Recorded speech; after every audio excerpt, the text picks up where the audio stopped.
Ask about our lineage. Who are we? We're Black Americans. I can trace my family back, my ancestors back to the 1700s. Okay? So we're Black Americans. We have been here since the founding of the country. That matters, does it not? Does it matter that our parents, our ancestors were here since the founding, since the 1600s, since the 1700s? Is that relevant? Is that significant? Yes, I think it is. Well, I mean, my ancestors didn't slave and sweat and toil and all that hard work that they did for Joanne Reed to have a job. She's from the Congo. They worked for Black Americans to have jobs. They did all that for Black Americans, not people from the Congo who are first generation Americans. Not even Kamala Harris, who's Indian American and Jamaican. Right. My ancestors didn't work for Kamala Harris to have these benefits. They worked for Black Americans to have benefits. I think even Obama is not even a Black American. This is why using color, the skin color, is not sufficient. It's American experience. It's confusing. Right. And this is why I say white Americans and Black Americans have been in America the longest since its founding.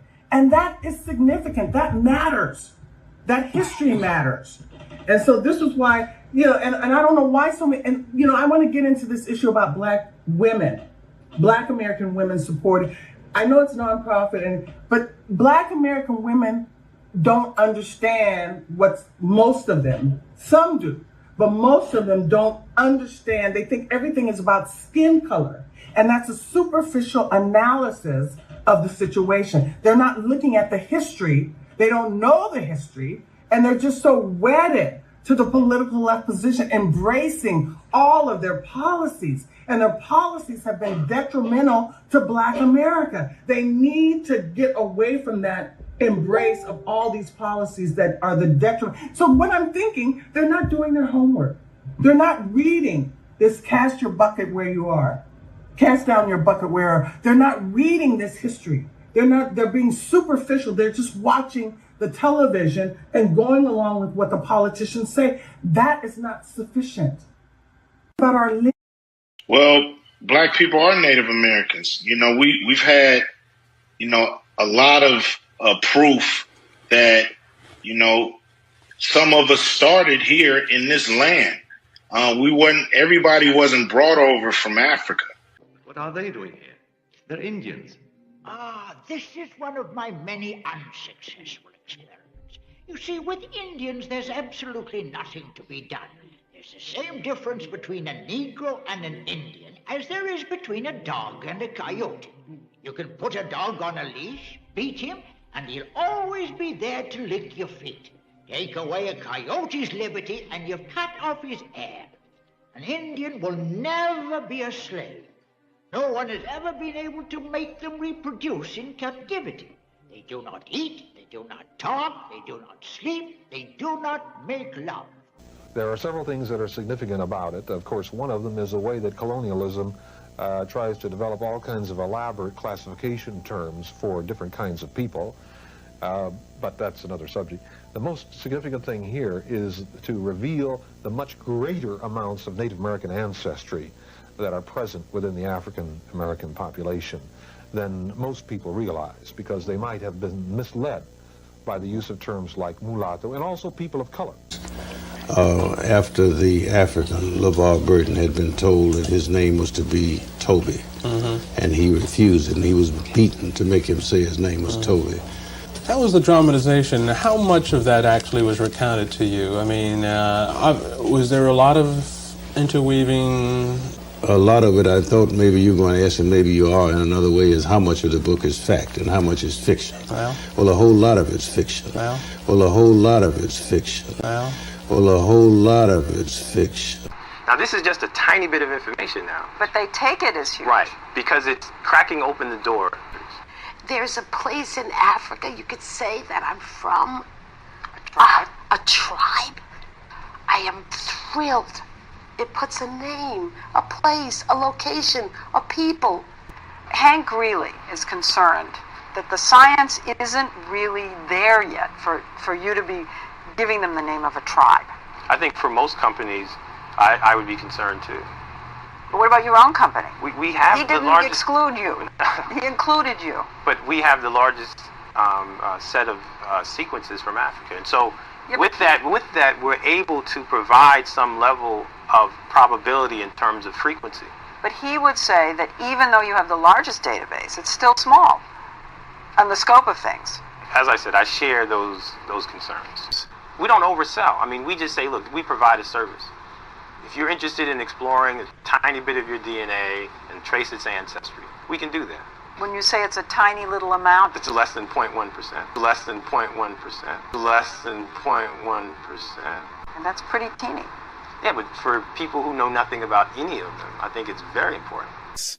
You do not know a goddamn thing about Africa. I am from Detroit, Motown. So you can watch Tootsie your monkey ass back to Africa if you want to. Hey, y'all. How y'all doing? Hello, hello, hello. Get in here. Get in here. How y'all doing? I hope everybody's doing okay. Happy Educational Friday. You know, sorry. Happy Educational Friday. I hope everybody's doing well. We got a nice show today. I want everybody in the building. Y'all pull up, like the video. We're going to get into this Freemasonry versus or this Moors thing, because, you know, we got a lot of stuff. A lot of people think that we're Moors. Some people say that we were Moors. Some people say that we were Hebrew Israelites, Christians, Catholics. They say we were everything. You know what I mean? And I told y'all, America being the birthplace of the world, like they tell you Africa is, I believe, I haven't been able to prove it, but I believe all these things stem from here. So I believe that there is a little aspect of all these things that are based out of America, but his story will tell you that it was somewhere else, and then we went and tried to do their thing. You know what I mean? But we all know that's probably not true, because his story always lies. Dominique Leroux, thank you for the super chat. Hey, girl, I missed your birthday, and I'm so sorry for that, because I wanted you to feel special from my energy to you and everything that you, happy belated birthday. Thank you, Dominique. You didn't have to do that. Thank you so much. Thank you. Shout out to everybody in the building. Y'all get the likes up on the video. Thank you. I really appreciate it, and I received everything you just said. Thank you so much. Shout out to y'all, everybody in the building. Dr. Hope Owens, LPhD. How you doing? Thank you for the super chat. Says excellent and must, to be honest, needed conversation. Yes. And this is the thing. I hadn't really in the past wanted to get into the whole Moors and Freemasonry thing, because I know how it can be. And I know people are very passionate about it. But I think that in order to understand history, you have to understand who all these people are. And I got a video I'm going to show y'all too that tells you that literally almost everybody you know that was in any sort of position are either Freemasons or were a part of attachment to the Freemasons. All of your black leading people, all of your generals, all of your celebrities, most 99% of your people in history were related to Freemasonry. But we're going to get into a little bit of the history. Now, history will tell you that Black Americans wanted to become Freemasons because the Clears were already Freemasons. And listen, everything that you need to know about the past, just look at today. What in the world do Black Americans in the past, I'll say 100 years, what has Black Americans ever wanted to do or wanted to be a part of that the Clears were a part of? If you think of the last 100 years in history, there has never been one single thing that Black Americans saw Clears do and say, we want to do that too. Why don't we form our own verse of, or why don't we make our own version of? It just doesn't happen, okay? But his story, the people who lost the wars are the ones telling the story, so it'll make us believe, you know what I mean, whatever it is they're trying to say. Let me also say this. Heavy on the part that the people who lost the wars, the way that they were able to conquer us was never physical. It was always mentally. Okay? Always. It has never been physically. Right now, we aren't physically conquered. It has always been mentally. When you take the mind, the body follows. So always be aware of that. But they'll tell you in history that we saw something they were doing and we wanted to do it. When history, if you look at today's society, even in this time, everything that we do, they want to do it. But if they're the ones writing the story, his story, then they get to flip it how they want to flip it. Okay. So yeah, we're gonna get into it. This is my therapist saying my grandfather was a Freemason and my grandmother was an Eastern Star. I'm just finding out my great grandmother was an Eastern Star. My mom just told me that a little while ago, like a few weeks ago. So it was a lot. It was a lot. And don't get me wrong, I don't think that everything started out inherently bad, but obviously as time goes by, you know, things happen or whatever. But yeah, I'm finding out my great grandmother was a Freemason as well, and I'm pretty sure on my daddy's side of the family, because they kind of give me those type of teas, I'm pretty sure a lot of them were Freemasons. I'm pretty positive on my daddy's side. I'm pretty positive. But they'll tell you it was some good to it, and maybe there was, but there was also some bad to it as we see it today. But let's get into it. So we want to start off with Prince Hall. So his story will tell you that Prince Hall Freemasonry came out of wanting to be Freemasons like the Clears. But I call cap. But neither here nor there. Let's go with what they said, okay? Y'all get the likes up on the video. Let's get this ball rolling, girl. So now this is an article from searchablemuseum.com about Prince Hall Freemasons. Here are some of the people. I also want to say this. Now, I'm looking at this man, and he looks like a clear man, but he has features of a black man. So he may be like a half and half, a quadroon or something like that.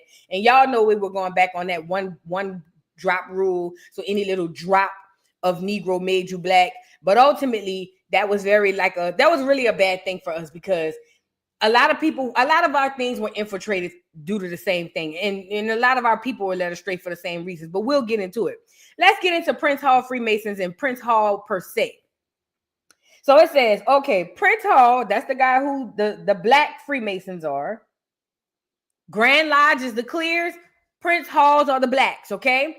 Prince Hall was an artisan and abolitionist in Boston. You'll also notice a lot of this stuff goes back to America. Now, if you look up Freemasonry as a whole, they'll tell you it started in England, I want to say, or somewhere in Europe. Okay, but mind you, we in this the 18th century with this, but not here nor there. So it says he was an artisan abolitionist in Boston. Hall's birthplace and birth date are not precisely known, but he is believed to have been born in 1735. A successful leather merchant, Hall owned property in Boston and was therefore on the city's voting roll. So you talking about 1735, he was born, he owned property. Mind you, they told us we were all slaves and we was poor, and he was on the city's voting roll. So that means he was delving into politics. He was voting.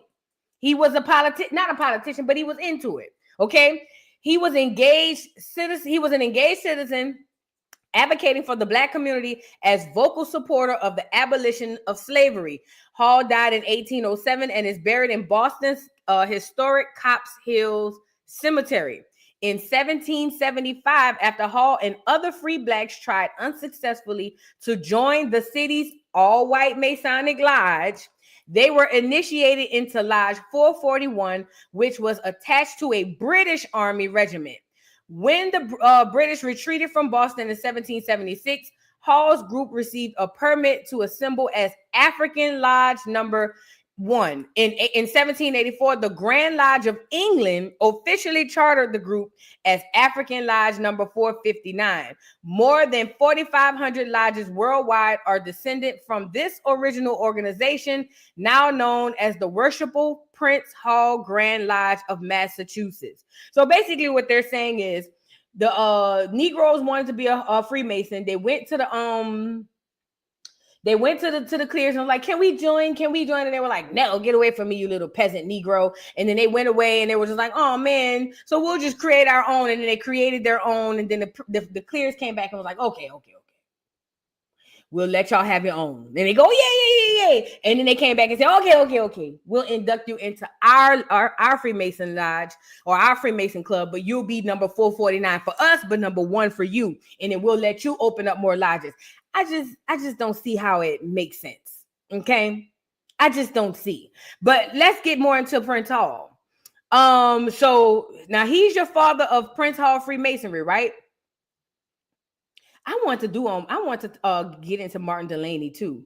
It says, we profess to be both men and Masons and challenge the world to try us, prove us, and disprove us if they can. Martin Delaney, 1853. I have him written down too.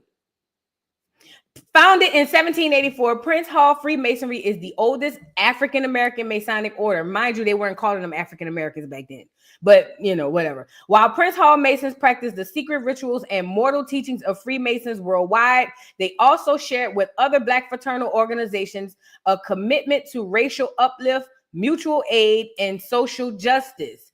During slavery and segregation, Masonic lodges provided safe gathering places for the Black community. Remember, I told y'all, Fannie Lou Hamer said that a lot of their meetings happened down at the lodge, and a lot of people in the civil rights movement. Membership included various community leaders, prominent businessmen, clergymen, and politicians who all served as role models for Black male identity and empowerment. Do y'all remember that picture I showed y'all of all those Black men in politics in the South? I want to say all but one of those were Freemasons as well. Membership also provided essential networks for artisans and business owners, and even granted protection. For instance, in 1829, when a protest by white Cincinnati workers against Black employment erupted in violence, Prince Hall Masons organized patrols for the community. Now, this is key. Remember, I told you, the reason why they don't want you to get money and be in control of you is not because they're afraid simply that you're going to do to them what they did to you. First of all, they don't want to trigger the fact that you were already the ones in charge. You were already the ones that were having everything, and they were the slaves. They were the poors. Okay, we gonna get into that on another time, talking about the the Great Depression and all that stuff. They don't want you to know that was already you. A lot of wars erupt. Hell, what's his name? Frederick Douglass was talking about how when he was working on a river up in Boston, how a whole riot fell out because they were talking about they were hiring too many Blacks and they couldn't get no jobs. Okay, so let's be clear about that. But we have to keep that in mind. Look at say in 1829, when a protest by white Cincinnati workers against Black employment erupted in violence. They were literally out there protesting because Black people were the ones being hired, but we were the skilled laborers. We are the original people of this land. So of course, okay. Like any other secret societies, Freemasonry is known for its elaborate system of codes, symbols, and rituals. For African-American members, Masonic teachings that drew on the Bible reinforced the Christian values preached in Black churches. Other Masonic traditions celebrated the knowledge of ancient civilizations, including Egypt, offering a powerful connection to African cultural heritage. Remember, I told y'all, most of your pastors are what, ladies and gentlemen, boys and girls? Freemasons. Okay? Most of them are Freemasons. Okay? Becoming a Master Mason. This early document from African Lodge number 449, America's first Black Masonic Lodge, certifies the members of Negro Powers who was raised to the third degree of Masonry a Master Mason. The document is signed by prominent senior members of the Lodge, some of whom were active abolitionists. The Masonic member certificate contains symbolism rich with meaning for Freemasonry that draws from the biblical accounts of King Solomon's temple. Look how the Bible is put into this. Order of the Eastern Star. The Order of the Eastern Star was established in Boston in 1850 as an auxiliary organization for wives, mothers, and daughters and sisters of Freemasons. It became affiliated with the Prince Hall Masons in 1874 through the founding of the Queen Esther Chapter No. 1 in Washington, D.C. The Eastern Star conducts its own philanthropic and community service activities, as well as supporting the work of the male lodges. The society's emblem, a five-pointed star, that's this right here. A five-pointed star symbolizes the group's aspirations. Each point of the star represents a biblical ideal. Ada, Ruth, Esther, Martha, and Electa, who each embody virtues that members are encouraged to emulate. And in the Bible people in here, y'all know how it goes. And there goes some of the Eastern Stars. Masons today. Prince Hall Masons were established during the Revolutionary era as a separate all-Black organization when African Americans were prevented from joining existing Masonic organizations. Prince Hall Masons continually sought racial and social justice for their members and the wider community, seeking dignified, just, and fair treatment as equal citizens. Today, Black Freemasons continue to expand on their original vision and approach. Now, we all got Freemasons in our family, even if you know it or not. Most of us have Freemasons in our family. So that is part of the history of Prince Hall, right? So we know that Prince Hall was born in the 18th century. They say around 1735. And he was one of the original Freemasons for the Black side. Y'all know how that go. One of the original Freemasons on the Black side, and he was ushered in. Well, not ushered in, but he created the first Freemasonry lodge for Blacks, and then the Clears gave them a space in their little docket number 449. Now, this is the thing. It was very racist. It was very racist. The Negroes couldn't go by the Clears. But just like today, the Clears could go by the Negroes. Not Noble Drew Ali. What's his other name? Farad Muhammad. Master Farad Muhammad was a Clear. And I told y'all before, a lot of men in the lodge, when he came through, when they got rid of Noble Drew Ali, when he came through, a lot of people in the lodge was like, I ain't messing with that white boy. A lot of people in the lodge was like, I ain't messing with him. But he, through Master Farad Muhammad, created the Black Muslim movement. See how this is all an umbrella? Oh, and by the way, these are part of the Talented 10th as well. Remember, these are part of the Talented 10th, the small 10% that's going to rule over the 90%. Who's the other part of the Talented 10th? Put it in the chat. Put it in the chat. Who's the other part of the Talented 10th? I believe Frederick Douglass was a Freemason. His home, National Park Service, is the corner from me. I believe they all were. I believe 95% of them were. Now, legend has it that Mike wasn't. You close. You close. Legend has it that Mike wasn't, but his daddy and his granddaddy was. But you know, y'all close. Du Bois, D9, y'all close. Who was the other piece? Who was the other portion of it?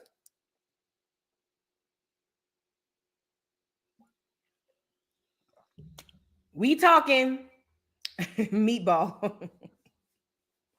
So remember, the Talented 10th, I'm going to give you a hint. The Talented 10th consisted of your Freemasons, obviously, and there was another group of people who were highly educated. There you go, Murray, the Boule. That was the other side. And most of them were mulattoes. Okay? Your Freemasons consisted of Negroes, mulattoes, But the other side of this Talented 10th, these are the small 10% that is going to rule over the 90%, was the Boule. And from the Boule come the D9. And, you know, now I told you Marcus Garvey, I want to say he was a Freemason, but I know for sure his daddy was, because I told you that his daddy left him inside of a grave all night long as a ritual when he was a little boy. Okay, so yeah, the Boule and the Freemasons, this is your top two right here. This is your mammy and your pappy, if you want to look at it like that. Okay, so that's what was going on. Y'all get the likes up on the video, please, and thank you. Shout out to everybody in the building. But we about to get into some other stuff. Deserving one. Thank you for the super sticker. I appreciate you. And Aisha, thank you for the super chat. Why do Blacks plaster their Masonic info all over their cars, but the Clears are invisible? Asking for my ancestors. You know what? I say the same thing when it comes to D9. Do you know there are so many Clears inside of fraternity and sorority organizations, and you would never know it? We just found out about the Skull and Bones about 10, 15 years ago. They got so many white Clear people inside of organizations, and you will never know it. But the Negroes go to stomp in the yard till they're 100 years old. Everybody got on a jacket. Everybody over here with the license plate. The Clear, you never see the Clears do that. You literally never see the Clears do that because they understand what a secret society is. And Negroes is loud. Y'all know how it go. Negroes is loud and proud. We over the top. And who knows? That could be our culture. You know what I mean? As far as like us not keeping it such a secret. But you never know the Clear that's working with you or the clear that's your boss, or the man who owned the company, or the presidents, or the senators, or the judges, you would never know that they're part of these Lambda Phi, whatever. You would never know it. You would never know it. But the niggas, he come on the bench with his Q tassels on. The Negroes got the Q tassels on the judge robe. What is you doing, sir? What is you doing? You just obvious for no reason. But also as the collective of the audience, we proud of it too. We like, I ain't gonna lie, I remember when my brother first was crossing, I was like, that's what's up. Like, we celebrated. It may be a cultural difference, but did I get your email about the Tainos? Probably, but I'll look at it when I get off. I'll look at it when I get off. But yeah, so now we know about the Prince Hall Freemasons. 17, I don't want to lie about the year. This is the 18th century we talking about when these people came about. They're saying that this was in, they say he was born in 1735, 1775. 1775 and 1776 is when we're looking at when the first Black Prince Hall Freemasons came into effect, okay? So, mind you, this is before the Civil War. This is during slavery. All of this is happening, and you got Black men who are extremely successful. Not only are they successful, but they are actually even up in a status to where they can form groups like this and exist and literally run the world. But I told you too. I told y'all too. They can't do it without the help of us. Now, I'm not saying everybody that's a Freemason is bad, because I don't know that to be true. But when you talk about how America came about, you're going to always hear the Freemasons in there. All the clears that came over here were Freemasons. George Washington, all the founding for Benjamin Franklin, all of them clears were Freemasons as well. Grand Lodge, but Freemasons, okay?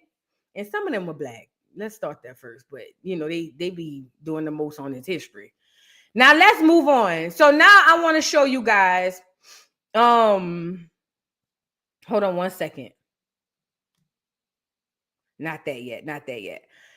So now, boom, fast forward. Let's get into Noble Drew Ali. Y'all recall, are y'all familiar with Noble Drew Ali? If you aren't, Noble Drew Ali is a Black man, Indian.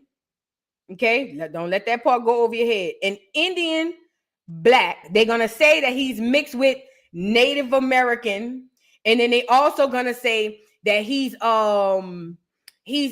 mixed with Native American and Black American. Oh, and before we get into this, let me also say this as well. Whenever you hear in history, whenever you're doing any type of history, and you hear, oh, so-and-so was mixed with Native American and African American, that's not true. That's not true. They were Indian, okay? Listen to me and listen to me good, because words are very powerful. They know how to throw you off the scent. Whenever these folks tell you, when you reading anything and they say, hey, this person was of Native American and African American descent, right, T. Haynes, that they ain't nothing but a Black Indian. They can't say that though, because if they say that, then they have to admit that there was a large group of Indians here that were Black, and they would never do that. They want you to think them $5 footlongs were the so-called Native American. You notice they hardly ever call them Indians. They always say Native American. Okay? They always say Native American. Whenever you hear, they will change a Black Indian story to make it say Native American, but they would never change the Native American name to be the Indian. New Orleans got what? Indians. Okay? Right. So whenever you hear that, that's a Black person. Also, whenever you hear they say Native American, Indian, and Mexican, Black. Okay? Don't let them trick you into believing that the representatives we see now today are the original Mexicans. Listen, Black people were up through Mexico, Texas, Georgia, Florida, hell, even up through the Northeast, back and forth like 90 going west. So don't believe the hype. It wasn't them $5 taquitos. We gonna call them the $5 taquitos. It was not them coming back and forth through America. That's not the case. That's not true. Not by and large. It was us, okay? Listen, your Aztecs were black. Your Mayans were black. All of these people were black people. And I'm using black for y'all to get the context. Don't ever let these folks tell you, oh yeah, he was black, he was African American, Native American, and Mexican. That's a nigga. Okay? Yep, the Olmecs, yes, that's a nigga. That's a nigga, okay? Let's really be clear about that, because they love to switch up some stuff on you. Because I was reading about John Horse. I don't know if y'all know John Horse. John Horse is he was one of the people that fought through the Revolutionary War with the Seminoles and all that stuff. He was kind of a little dirtbag, a little bit to me. You know what I mean? But ultimately, he fought with the Seminoles, and when they describe him, they say he's African American, Native American, and Mexican. That's a nigga. That's a nigga. Okay? They just won't say that. Okay? So now let's move on, y'all. Let's move on. I told y'all my family's, my mother's side were Suma Indian, and our origin starts in Mexico. Not near them, not a Mayan or an Aztec, but it does start like on the coast somewhere in what we know now is Mexico. Remember, it wasn't always Mexico. Turtle Island was one big old island. Okay? Turtle Island was one island. Don't ever get that twisted. Just because they divided it up, how Trump said, oh, the Canadians, all they did was just draw an invisible line. Turtle Island was one island. We were all up back and forth through there.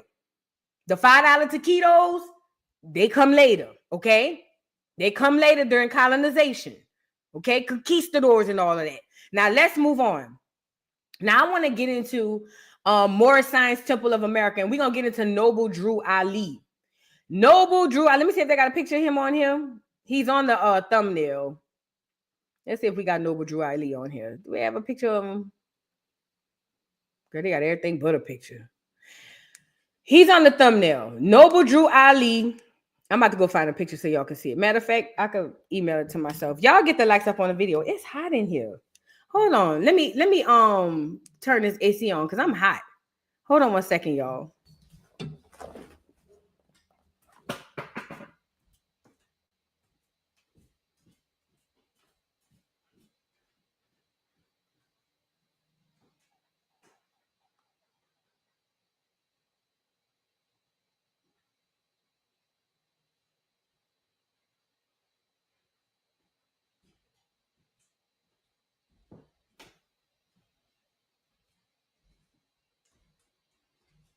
I'm back, y'all. Hold on.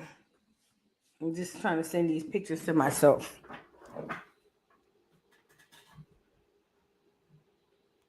Because I want to show y'all something. This is very imperative. Oh, crap.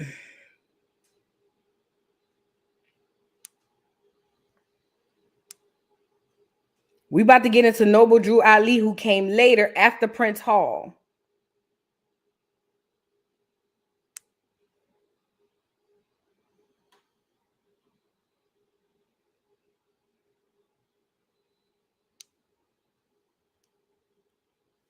All right. I want to show y'all really quickly some photos, okay? Now, Noble Drew Ali, like I said, comes later, right?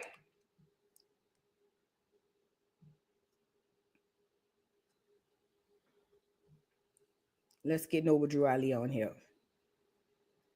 So here is a depiction, aka photo, of Noble Drew Ali. This is Noble Drew Ali if you guys haven't seen him before. Now, he's going to be your guy to bring in the Moors situation, right? He believed that we were Moors. He taught a lot of Moors. He opened the first Moorish science temple. He, honestly, I think they put a hit out on him to get him up out of there. They'll never say it, but it was a lot of janky stuff going on during the passing of this so-called power over these Freemasons, okay? Mind you, right after he got up out of there, here come Master Farad Muhammad, the clear man who said he was Negro, but most of them wasn't buying it. He created the Black Muslim movement, okay? He created the Black Muslim movement. So let's really be clear about this. So here's Noble Drew Ali. He came up with the Moorish Science Temple. Here's an older photo, older depiction, as you can see. And we're going to get into him. We're going to get into him. And somebody said the hands. I'm glad you said that. I wonder if I still have those other pictures. You'll see most of your generals, most of your people from back in the day, they always do that hand like that. Or some of them will put their hand inside their jacket. I told y'all symbolism is huge amongst these groups, okay? Symbolism is huge. So they all know each other by small little things that we as regular folk would overlook, okay? So a lot of them took them pictures like that, you know what I mean? But here's some early depictions of his Moorish Science Temple. Now, Noble Drew Ali felt like we were Moors, even though he was a Cherokee Indian. Was he Cherokee? I think Cherokee. But they're going to tell you Cherokee. They're going to say Native American and African American. That's a nigga. But it was a lot of mess going on in that temple when he got killed. And then all of a sudden, here come Master Farad Muhammad. So let's get into Noble Drew Ali really quickly. In the Moorish Science Temple of America. So, and I got some videos for y'all too. Religious movement, okay? It goes. It says Moorish Science Temple of America, U.S. religious movement founded in Newark, New Jersey in 1913 by Timothy Drew, 1886 to 1929, known to his followers as Noble Drew Ali, and also the Prophet Drew Ali taught, also the Prophet. It says Drew Ali taught that all blacks were Moorish origins, but had their Muslim identity taken away from them through slavery and racial segregation. So Noble Drew Ali felt like we were all Moors, but through slavery, they took away our religious practice, which were the Muslims, okay? He says,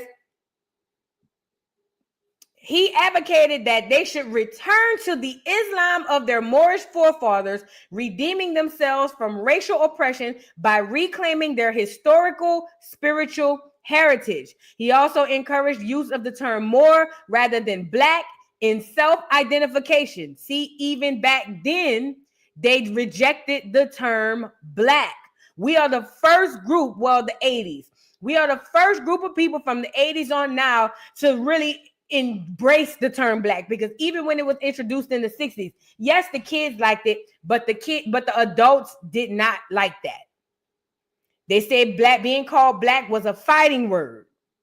Okay, so even back then, he rather believe that we were Moors versus say that we are black. Now, Moor can describe a color of people. Moors can be those travelers. Moors have very different meanings for it. It has a lot of different meanings. So when he's saying Moors, it sounds so far to me like he's saying, instead of calling us something like black, let's identify as Moors, which are the swarthy colored or darker skinned people. Okay, that's what it sounds like. But let's continue reading.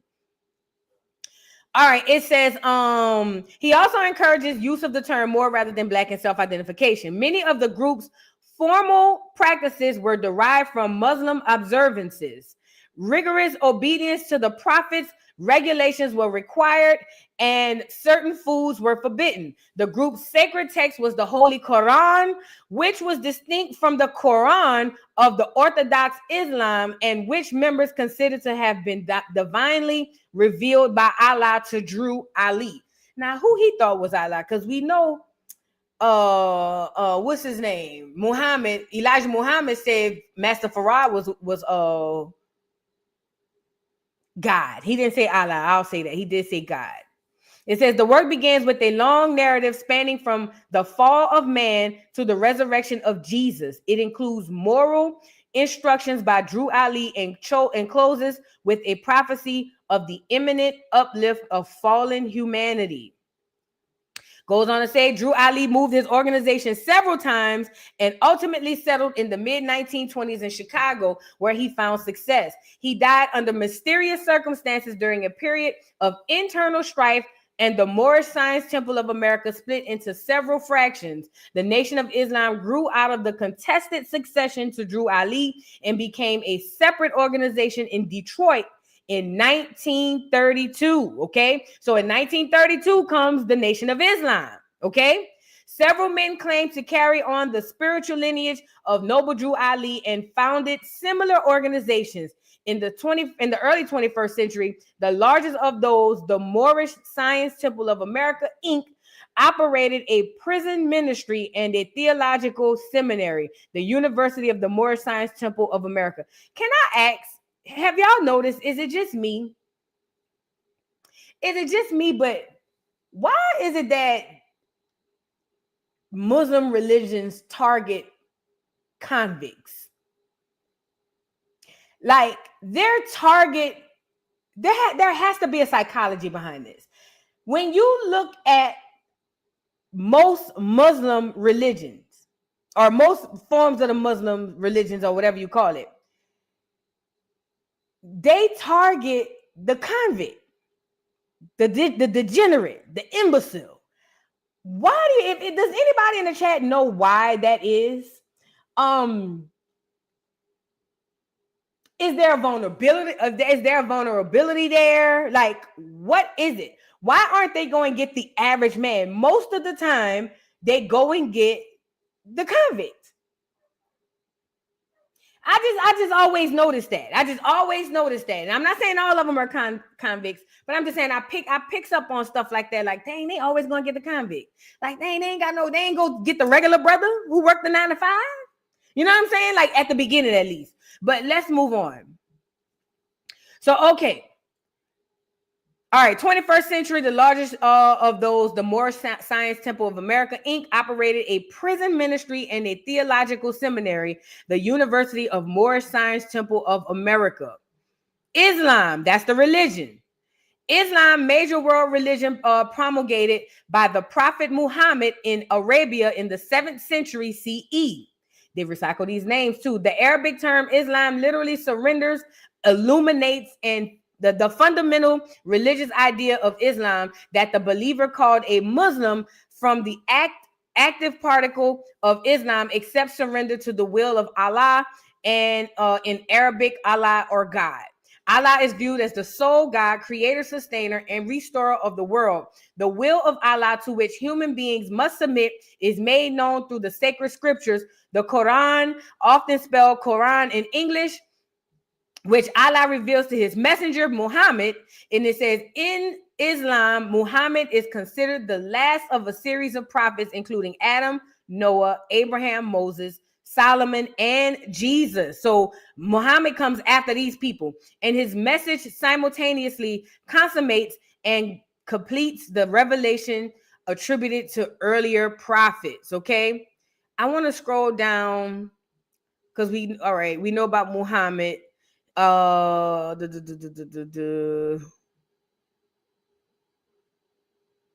right, that's getting into that. Hold on, I want to go to one more thing, and then I'm gonna show y'all a video.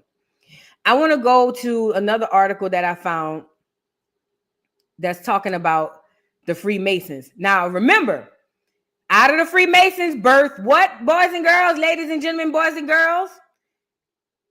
So far, the Freemasons birth what organization? We literally just read about it.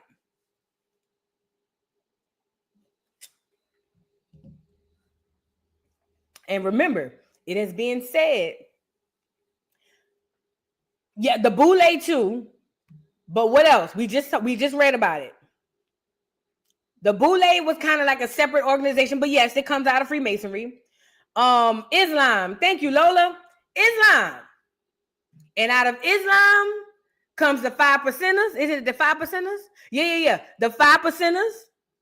Out of the 5%ers come your Hebrew Israelites,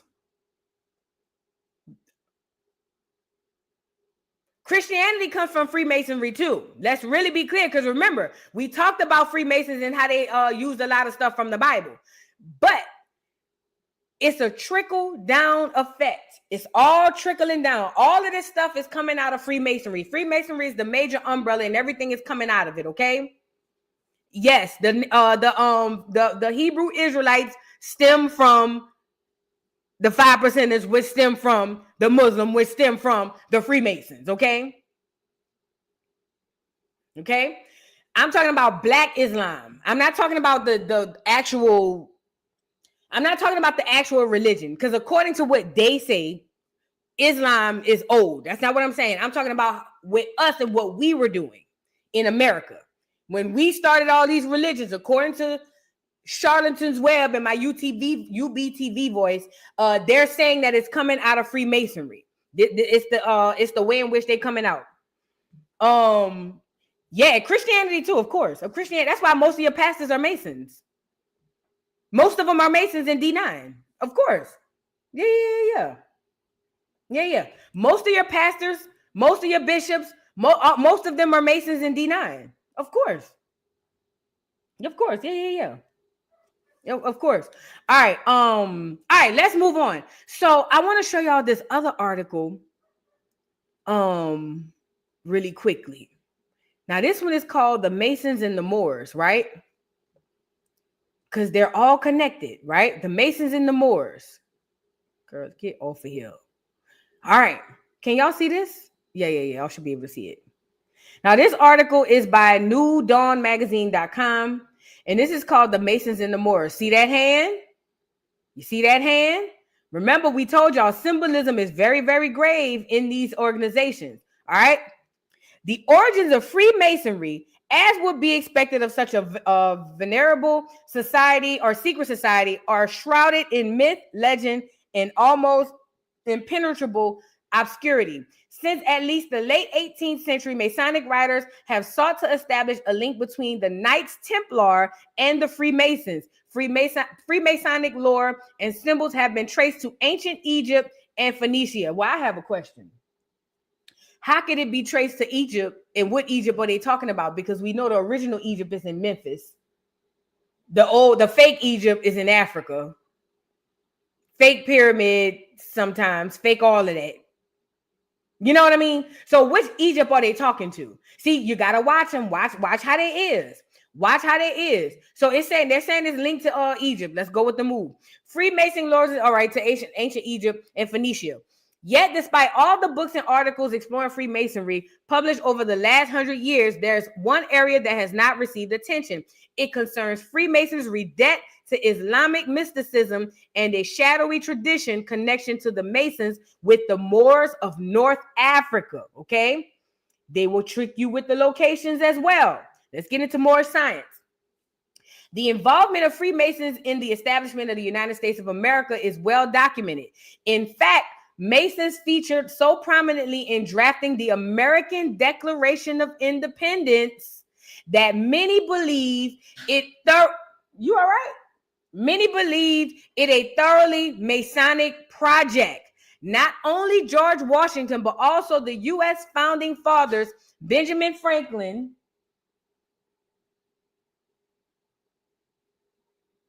and Thomas Jefferson were high-degree Masons. Masonry had a profound influence on the formation of American society, but there was also another secret power which has gone completely unnoticed. The Kingdom of Morocco, under the leadership of Sidi Muhammad bin Abdullah, known as King Muhammad III, was the first country in the world to recognize the United States of America as an independent nation in 1777. This historic act by the North African Muslim Kingdom highlights the relationship then existing between Americans, Masonic leaders, and the Moors. Now, this is what we know. These Moors coming out of North Africa were black. So now what they're saying, according to how they're trying to frame it, what they're saying is the clear founding fathers had relationship and got their first blessings from the black North Africans. This is what they said. I didn't say it. This is what they said. But let me also tell you this. A lot of the Europeans that came over here to America in the beginning of times were black. A lot of them were black. They just won't tell you that. Okay? So that's why we got to understand all skin folk ain't kinfolk. Okay? So now let's move on. It says, before exploring this strange connection further, we need to understand the part played by the Moors and the transmission of knowledge to Europe. It says, Moor is a classical name in Europe of the Muslim people of North Africa. In Spain, where Muslims ruled for over 500 years, that's black, Arabs still called Moors. Arabs were black back then too. The term Moor came to be synonymous with Muslim in many contexts. For example, the Muslim communities in the Philippines are known to this day as Moros. It says the supreme wisdom of the Moors or Moors, much of it derived from ancient Egypt, has come to be known as Moorish science. It's kind of like the term orange juice-ish, if you get what I'm saying. They call the ones in the Philippines Moors, right? But they're not Moors. I'm just kind of connecting the two. The Moors provided the vital link between ancient and modern civilization. The light of knowledge, which illuminated the Moorish lands of Spain and Sicily, were instrumental in dispelling the gloom of ignorance that enveloped medieval Europe. It was under the influence of Arabian and Moorish revival of culture, writes Robert Briffault, this is his story, in The Making of Humanity, and not the 15th century, that the real Renaissance took place. Spain, and not Italy, was the cradle of rebirth in Europe.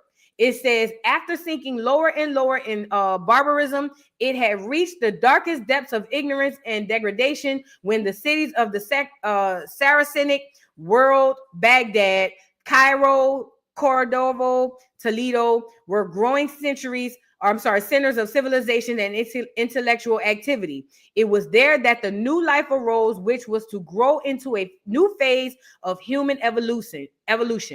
From the time when the influence of their culture made itself felt, began the strong stirring of a new life. The Orientalist Stanley Lane Poole acknowledged the great impact Moorish civilization had on Europe when he wrote, and I quote, "For nearly 8 centuries under her Muslim rulers, Spain set to all Europe a shining example of civilization and enlightened state. Art, literature, and science prospered nowhere else in Europe. Students flocked from France and Germany and England to drink from the fountains of learning, which flowed only in the cities of the Moors. The surgeons and doctors of Andalusia were in the vanguard of science. Women were encouraged to devote themselves to serious study, and a lady doctor was not unknown among the people of Cordova number 1.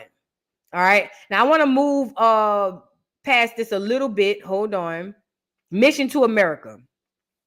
A few years after Madame Blavatsky founded the Theosophical Society in New York in 1875, the master adept Jamal ad-Din al-Fagani, turned up in America in around 1882. 2 Americans of African descent, that's niggas, who are rumored to have studied under al-Afghani, were the parents of the man who would one day establish Moorish science in the United States. So now, are they saying that this is Noble Drew Ali's mother and father? Noble Drew Ali, born Timothy Drew, early in the 20th century, took a job as a merchant seaman and found himself in Egypt. Pause. Did not tell you. I was talking about this morning on the Morning Juice. I said, y'all be thinking these people just really popped up out of nowhere and got these opportunities. I told y'all a lot of these people be already connected from the inside. I know what I said. I was there when I said it. Now, when I'm looking at this, Noble Drew Ali, his parents just so happened to be studying under how you say his name? Just so happened to be studying under al-Afghani. And then their child just so happened to be in charge of one of the biggest doggone Moorish temples or Islamic temples in, you know what I mean? And just so happened to start his own. It's just, you see what I'm saying?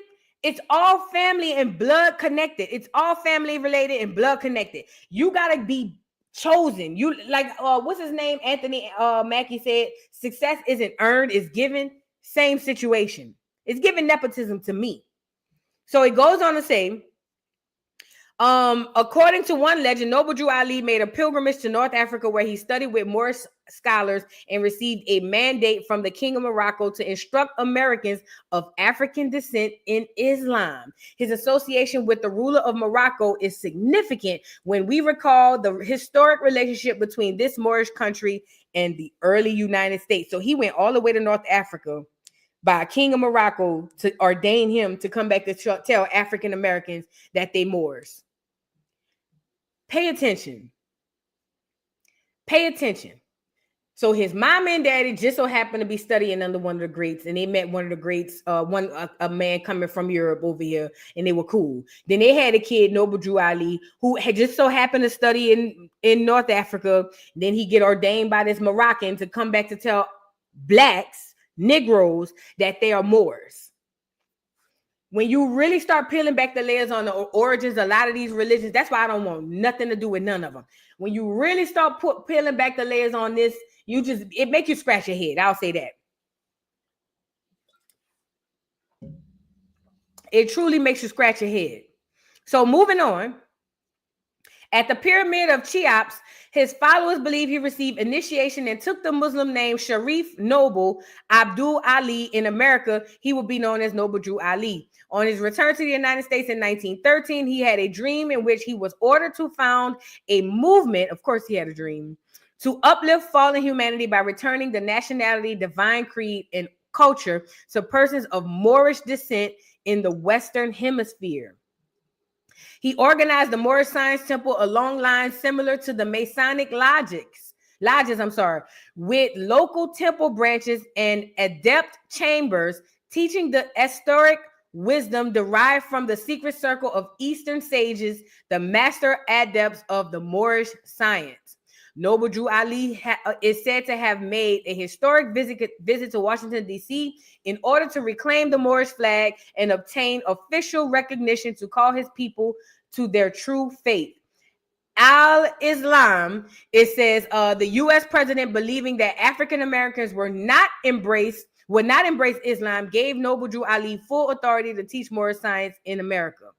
By the end of the 1920s, membership to the Moorish or in the Moorish Science Temple had grown substantially, with increasing numbers of African Americans rallying behind Noble Drew Ali in the Moorish movement, soon come under the scrutiny of the FBI. In 1929, several Moors, including Noble Drew Ali, were detained for questioning by the Chicago police. Released from custody, Noble Drew Ali fell ill and never recovered. Many Moors suspect his death the result of a severe police beating. Following the inexplicable death of Noble Drew Ali, the Moorish Science Temple continued and gave rise to unique Islamic groups among the African American community. Much of the known history of Moorish science in North America is extremely complex and obscure. By the 1950s, some white American poets and jazz musicians came into contact with Moorish science. The North African cities of Tangiers and Marrakech, it says, held a magic attraction for the leaders of the American counterculture, with writers like William S. Burroughs spending years living in the Moorish lands. The Moorish Orthodox Church of America was founded by white Americans who held Moorish science passports and had ties with certain wandering bishops and the old Catholic and Eastern Orthodox churches. Joseph Matheny, the American author and media theorist, first encountered Moorish science when he was researching time travel and quantum consciousness. Wow.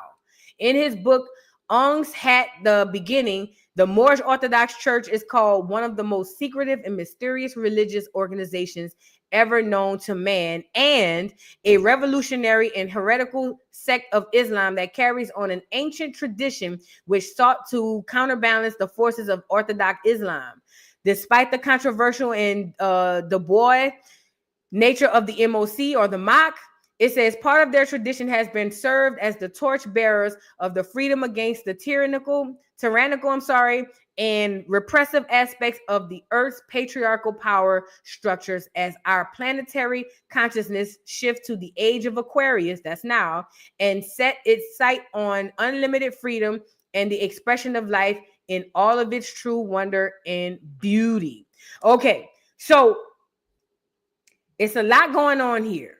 It's a whole lot going on here with Noble Drew Ali going to North Africa, and then on top of him going to North Africa, then he coming back and he getting a blessing from these folk to come down here and say that we all, let's get this picture up here, to get these folks to come down here and say that we all Moors, you know what I'm saying? Because they thought nobody would ever bite on it. Then they became this big secret society. Then he gets allegedly beat by the police and wooty wooty wham wham. It's a lot. I'll say this. When you start peeling back the layers, like I said to all of this, you start to scratching your head and squinting your eyes, because now I'm of the belief, well, if Islam and all this stuff was so prominent elsewhere, why was the clears so enamored by what the Negroes in America was doing? Wouldn't they have gone to the sources for all of this? Like, you know what I mean? Like, I don't know, but I want to get into a video really quickly. Hold on. Let's get into, I had to close some of the windows. My bad, y'all.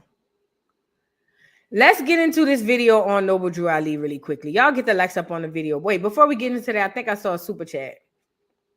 1 second, really quickly. Baby, thank you for the super chat. Christianity is the first layer of mental conditioning, instilling obedience and order. For those who resist Islam, serves as a second net, capturing those not assimilated by colonial Christianity. You know what? You absolutely right. Because think about it. Islam is really anti-Christianity, like the Hebrew Israelites. But the Islam and the practice of, I know they say it's not, but it's the truth. Muslim is anti-Christianity. Now, don't get me wrong. All the way up until recently, what's his name? The Tether. Farrakhan. He started reading a lot from the Bible, quoting a lot from the Bible, using Jesus and all that stuff. But prior to him, for the most part, they did not do a lot of preaching from the Bible. It was kind of like the Christians were over there and we were over here. Okay? They did whatever they did over there. The Muslims thought they was crazy. The Christians thought the Muslims was crazy, but the two didn't collide. But now all of a sudden, here come Louis Farrakhan, the Tether. Here he come. And now he's doing a lot of preaching, a lot from the Bible. As a matter of fact, I rarely, but I don't listen to a lot of them. But most of the speeches I've seen recently, he's quoting more from the Bible than the Quran. I don't know. Yeah, they are both Abrahamic faiths. Yes, they are. Yes, they are. But I just, yeah, he into that Scientology. And now that's a whole other story. That's a whole other story, that Scientology. That is a whole other story. Do you hear me? Let's get into this Noble Drew Ali. Hold on really quickly. Get the likes up, guys. Get the likes up. Get the likes up. Here we go. It's only like a 5-minute video. I want to show y'all. Sorry. Get the likes up on the video. Okay. I brought you something.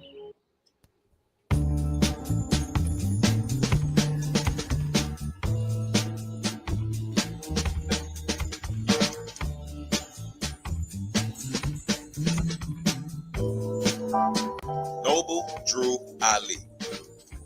On January 8, 1886, Timothy Drew was born in an unnamed city in North Carolina. It is said that he was born to former slaves before he was adopted by members of the Cherokee tribe. Other stories say that he was born Pause. First of all, Washita Tunica, that's an Indian. Let's really be clear about that. Washita Tunica, that's an Indian. But look who they say the full-blooded Cherokee was.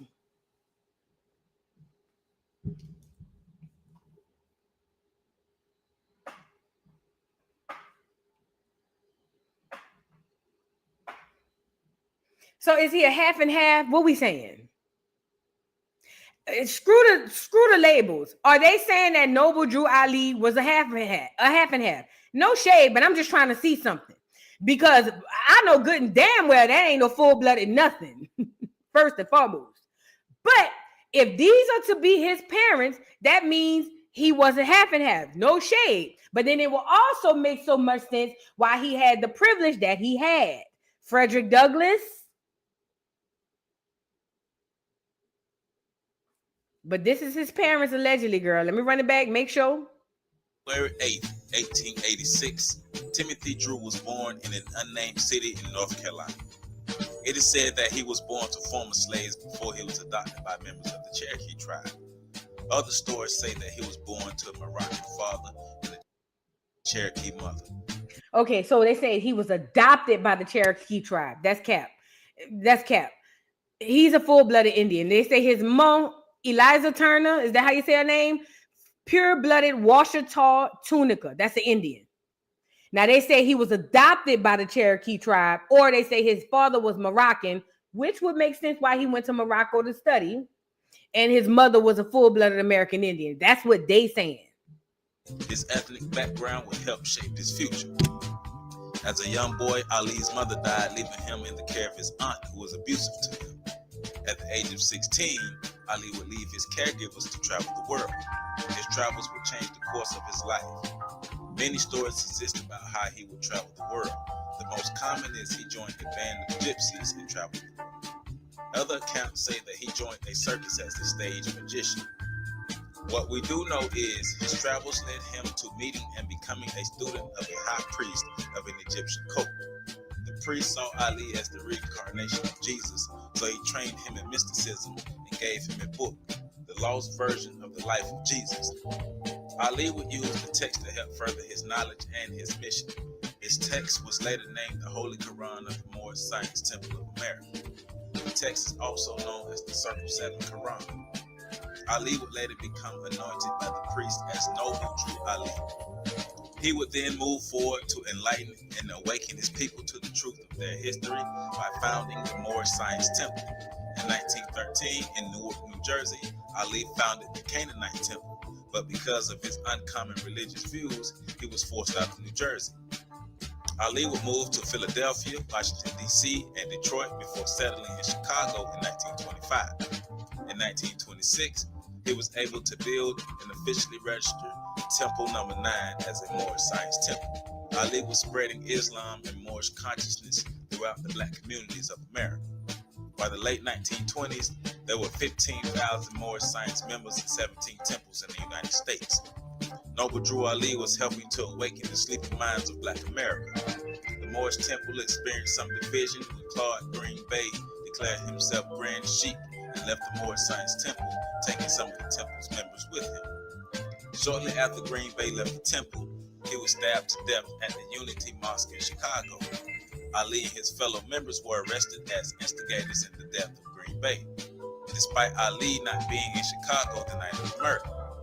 While in custody of the Chicago police, Ali and his members were beaten severely by the police before they were released on bond. On July 20th, 1929, Noble Drew Ali was pronounced dead at his home. The exact cause of his death is unknown, but many believe he died as a result of the injuries he received from the police. Noble Drew Ali was a beacon of light for Black America, helping them understand their true origins by seeking knowledge of self. Ali's Moorish Science Temple helped lay the foundation for the founding of the Nation of Islam. Wallace Fard Muhammad was a member of the Moorish Science Temple and the founder of the Nation of Islam. Noble Drew Ali was a contemporary of Marcus Garvey, and like Garvey, he dedicated himself to uplifting his people through knowledge and the application of knowledge. He believed that people of African descent in America should claim their Moorish origins and gain classification as a true nation. Ali was inspiring and a true pioneer in restoring consciousness to Black America and restoring his people as a Moorish nation. Mr. Noble Drew Ali, we stand on your shoulders.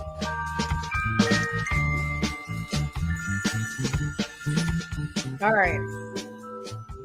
So there you got it with Noble Drew Ali. His history is very sketchy. You don't really know because everything is saying something different. Who is the descendants from these people? Who's related to these people? Like, yeah, y'all heard him talking about Meatball Girl. he was another one. Y'all know how I feel about Meatball. Don't get me wrong. Don't get me started, I mean. But it's a lot of mystery around this whole thing that we need to get into. But hold on one second, because I got 2 videos I want y'all to see. Well, at least a snippet in one of these videos, and I got another one that I want y'all to see. It's got to be this one. Hold on. So I had watched a few videos today. One I had already watched, but I had watched a few videos today, and I kind of wanted to bring this to y'all. But before I do that, I want you to know this. Your Freemasons have been running the world. The Black Freemasons have been helping, and some of them even probably, you know, in some form or state of form, running this world this whole time. All of your faves, most of your faves, have some ties to Freemasonry. Okay, they just do, and that could be a coincidence, like some might say, but that could not be. But have y'all ever heard about how George Washington wasn't the first president? That there were presidents before him who were Black? I'm telling you, you cannot make me believe nothing other than, because I heard Benjamin Franklin was Black, or was he Black? It was a lot of these guys back then that were Black. I think that the Clears, and it's going to sound crazy, I could be wrong, I could be way out the way with this, but I think that the Clears are the face of something sinister, something even more darker and sinister. I think that they are obviously doing what they're doing, but I think that it was a lot of black-skinned people behind this too. It's just that they couldn't be the face. They needed a deflection. I don't know. I'm not saying everybody, but something in my spirit just leading me there. Because where did all this Black leadership go? Like, how did we get swindled? I mean, and I know gradually we did, but something, I just have so many questions. I really do. So I have so many questions because a lot of it doesn't make sense. But Prince is going to talk about how they had 8 Black presidents before George Washington. And also we're going to get into a little bit of how they're running the world, how these people are running propaganda. They're running everything that we got going on, and we just don't know it. Hold on. Check it out. We live in a place now that feels just about like a plantation. We're all indentured servants. You know, when I found out there were 8 presidents before George Washington, I wanted to smack somebody. You know, I wanted to know why I was taught otherwise. Just tell me the whole story. I'll fill in the blanks, but don't tell me something that you think I'm supposed to.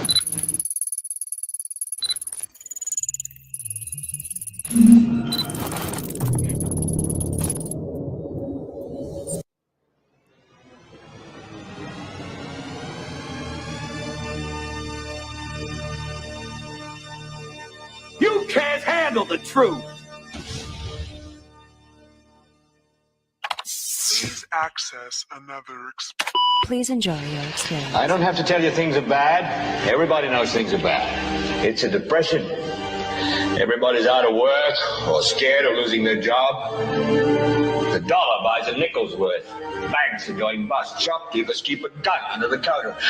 Punks are running wild in the street, and there's nobody anywhere who seems to know what to do, and there's no end to it. We know the air is unfit to breathe, and our food is unfit to eat. We sit watching our TVs while some local newscaster tells us that today we had 15 homicides and 63 violent crimes, as if that's the way it's supposed to be. We know things are bad, worse than bad. They're crazy. It's like everything everywhere is going crazy, so we don't go out anymore.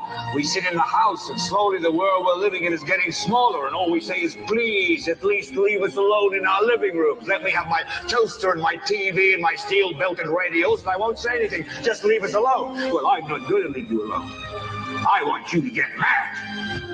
I don't want you to protest. I don't want you to riot. I don't want you to write to your congressman because I wouldn't know what to tell you to write. I don't know what to do about the depression and the inflation and the Russians and the crying in the street. All I know is that first, you've got to get mad. You've got to say, I'm a human being. God damn it. My life has value. you to get up now. I want all of you to get up out of your chairs. I want you to get up right now and go to the window, open it, and stick your head out and yell, I'm as mad as hell, and I'm not going to take this anymore. Then we'll figure out what to do about the depression and the inflation and the oil prices. But first, get up out of your chairs, open the window, stick your head out and yell, and say, I'm as mad as hell, and I'm not going to take this anymore. Viewer discretion is advised. Whitewashing is in everything. The media, education, history is whitewashed and biased. Why would our schools leave all of this history out? I mean, this is some of the greatest American story that you've ever heard. Why would they do that? After the Civil War, the history was actually written by the losers. That's the one time in history where the losers wrote the history. That's exactly right. Really interesting. This is Benjamin Banneker. I think he's the most brilliant scientist in American history. This guy, unbelievable what he did. He's the guy more so than Franklin. I would put Franklin and Banneker almost equal. Now Franklin did a lot of inventions. Let's be clear, because now he's talking about people at the beginning. Okay. Benjamin Banneker, first of all, Benjamin Franklin, in my opinion, couldn't hold a candle to Benjamin Banneker, okay? As far as inventions, as far as creations, and he's going to get into a little bit of it here. But remember, whenever history tells you something, think the opposite, because you don't never hear much about Benjamin Banneker. You always hear about Benjamin Franklin. Oh, he created the light bulb, or oh, he did this, or oh, he did that. You don't hear about the people who was actually boots on the ground, no pun intended, doing a whole lot of stuff. Check it out. Watch what he say. Now, he won't put him up against Ben Franklin. He'll say, well, you know, he's just as good, but I wouldn't give him all that. But watch what he say. This guy one time took a pocket watch. He taught himself how to read. He taught himself science. He wrote an almanac that 10 years ahead, he was able to predict to the minute solar eclipses, lunar eclipses, 10 years before they happened. I mean, now, this is something ironic and crazy to the clears. But remember, we talked about the mounds. The mounds were strategically placed in points that helped, not help, but it was kind of like it aligned with the stars and stuff like that. We've always been into stuff like that. So if Benjamin Banneker wrote a memoir basically predicting to the time or to the minute something that's going to happen, is because it was already in him, not on him. Okay? We were already into astrological and astronomy, and we were already into all of that stuff. That's only genius to the clears. Now, we haven't tapped in as a collective a lot into none of that stuff today. The show with Lovecraft Country, one of the whole doggone segments is about that. We were already tapped in.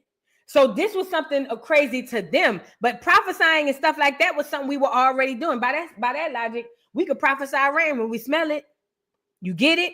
But it was crazy to them because they had never seen nothing like that. Look. I mean, by watching the motion through a telescope, unbelievable what the guy did. He once took the back off a pocket watch, saw how it worked, went home and carved a wooden clock with all the gears, mainspring, and it was accurate to within 1 minute a year. A wooden clock the guy did. Wow. He's the guy who laid out Washington, D.C. He's the surveyor who did all that. He's a brilliant mathematician. Jefferson gave him... Never knew this. No. Jefferson gave him as an example to France, said, hey, you guys in France think that blacks are inferior? Here's Benjamin Banneker. Okay, first, representatives, I asked, when did we have our first black Speaker of the House? When did we have the first Speaker of the House? 1789. When did we have our first black Speaker of the House? I bet most people would say never. Never, except it was right here. Joseph Hayne Rainey. Joseph Hayne Rainey of South Carolina is the first black to preside over the House of Representatives. These are the first 7 blacks elected to Congress. You have here Senator Hiram Rhodes Revels, the first black U.S. senator elected. He was a minister of the gospel. He was a missionary. He worked with Frederick Douglass. He recruited 3 regiments of black soldiers in the Civil War, and he was a missionary to slaves in the South. You have here Benjamin Turner, Josiah Wall, the large. This guy right here is really cool. Robert Brown Elliott is probably the most brilliant guy of that era. He actually took on on the vice president of the Confederacy in a debate on the floor and just tore his head off. The racist Alexander Stephens. It was a great debate. When did we turn? Were these guys proud Americans, or did they say this is the epitome of what we were just talking about. These were individual guys. Half of these guys taught themselves to read. Half of these guys were slaves. And 5 years later, they're sitting in Congress. And as slaves, it was a capital offense to learn to read. So these guys in 5 years, and I'll guarantee you read their speeches and records of Congress, you better have a dictionary and a thesaurus in both hands because you want to understand the language that it is so brilliant what these guys did. If I ask the audience, when did America have its first African-American judge? What year would you say? Anybody, take a guess. Judge. 1860s? Anybody? 1770. Amy, is that just a wild guess? No, it's not. I wasn't sure exactly, but I think it's about 1770. Tell me. 1768. Wentworth Cheswell, New Hampshire, elected to office in New Hampshire. He was reelected for the next 49 years, held 8 different political positions. Really cool story about him is we all know that Paul Revere made his midnight ride. We also know he wasn't the only guy riding that night. Another guy riding, Wentworth Cheswell, black and white riding. Now, how is it possible? Did you know that we had an African-American ride to say the British are coming, the British are coming? Amy did. Amy did. Anybody else besides Amy know that? If the Declaration of Independence was 1776 and the Constitution was 1789, and if George Washington's first term started in 1789, who was the leader of the United States for 13 years between 1776 and 1789? I learned the answer to this question from Prince. Yeah, Prince, the symbol or the artist. He was on a Tavis Smiley show talking about chemtrails after he saw Dick Gregory talk about chemtrails, manganese, and malt liquor conspiracy theories on the state of the Black Union. And in the video, he mentions that he found out there were 8 presidents before George Washington. I think I also recall him saying that Barack Obama wasn't the first Black president. What you talking about, Willis? Education is whitewashed and biased. As students came to school this morning, so did some of their parents, asking what's going on. Really quickly, because that was a lot to unpack. They have us believing that the first Black this and the first Black that is just now happening within the last maybe 100 years. And that is the furthest thing from the truth. Black people were in positions of political power and in power in the beginning. Oh, and by the way, most of the people they talked about on here were Freemasons, but that's a whole other story. Maybe it's a coincidence, okay? But I'm saying all that to say this. The illusion is telling you that Black people were poor, destitute, couldn't read, illiterate, broke, and then they miraculously made all this money to buy their freedom and buy all this land and figure out life. That's not the case. That's literally not the case. I'm not saying that there weren't slaves. Obviously, there were slaves because they got slaves today. Me and you, we all work somewhere, right? What I'm saying is, they won't tell you that so-called Black people were in much better of a position than they ever was in the past. They just won't tell you that because if they tell you that, it might trigger some sort of confidence and idea in you, and they don't ever want to do that. So when you talk about Benjamin Banneker, all these guys who were on Congress, all these other people who had all of these inventions and all these things, it's because that stuff we were already doing. Okay, we were already doing all that stuff. They don't want you to know it. That's why they keep you in mental oppression. We were already doing these things. Now, what happened to these early Black people in these positions? That's a whole other situation. And that's something I want to dive into. What happened to all these Black people in these positions? What happened? Who happened? How did this get taken over from them and this, that, and the third? Because I really want to know. And I was about to say that, Lit T Talks. Of course, and I believe it. Abraham Lincoln was Black. Hell, he was what, 6'6"? Clears wasn't that tall back then like that, girl. 6'6", slim, bow-legged. I don't know if he was bow-legged, but I just feel like when I seen the statue, he was bow-legged. But yeah, I believe he was black too. I believe he was black too because he was in the Republican Party. Guess what? Republicans were black. I'm telling you. I'm just saying. But I just feel like, I do feel like he was bow-legged. I ain't gonna lie. Because he was slim and tall. Like, everything come with slim and tall to me be bow-legged. So let's move on. I want to show y'all something else. I want to show y'all this video really quickly about these Freemasons. They walk amongst us.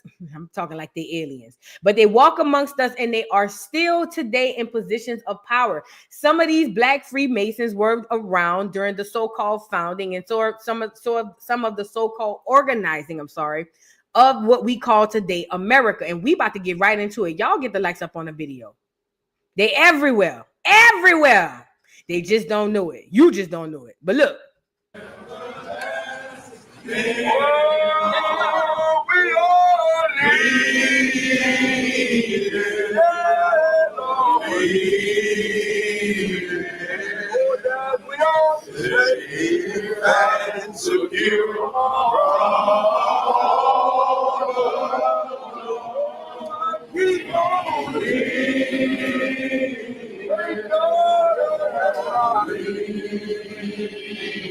Is that the Selma Bridge?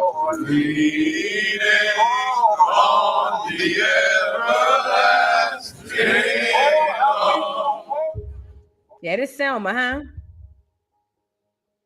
What does Booker T. Washington, Thurgood Marshall, Richard Pryor, Sugar Ray Robinson, Nelson Mandela, Elijah Muhammad, Louis Farrakhan, Scottie Pippen, Shaquille O'Neal, Jesse Jackson, Al Sharpton, Medgar Evers, Nat King Cole, Reverend Calvin Butts, James Clyburn, Benjamin Crump, Elijah Cummings, Don King, Roland Martin, Michael Jordan, Ricky Smiley, Tom Joyner, Bill Cosby, and Steve Harvey all have in common besides being black men?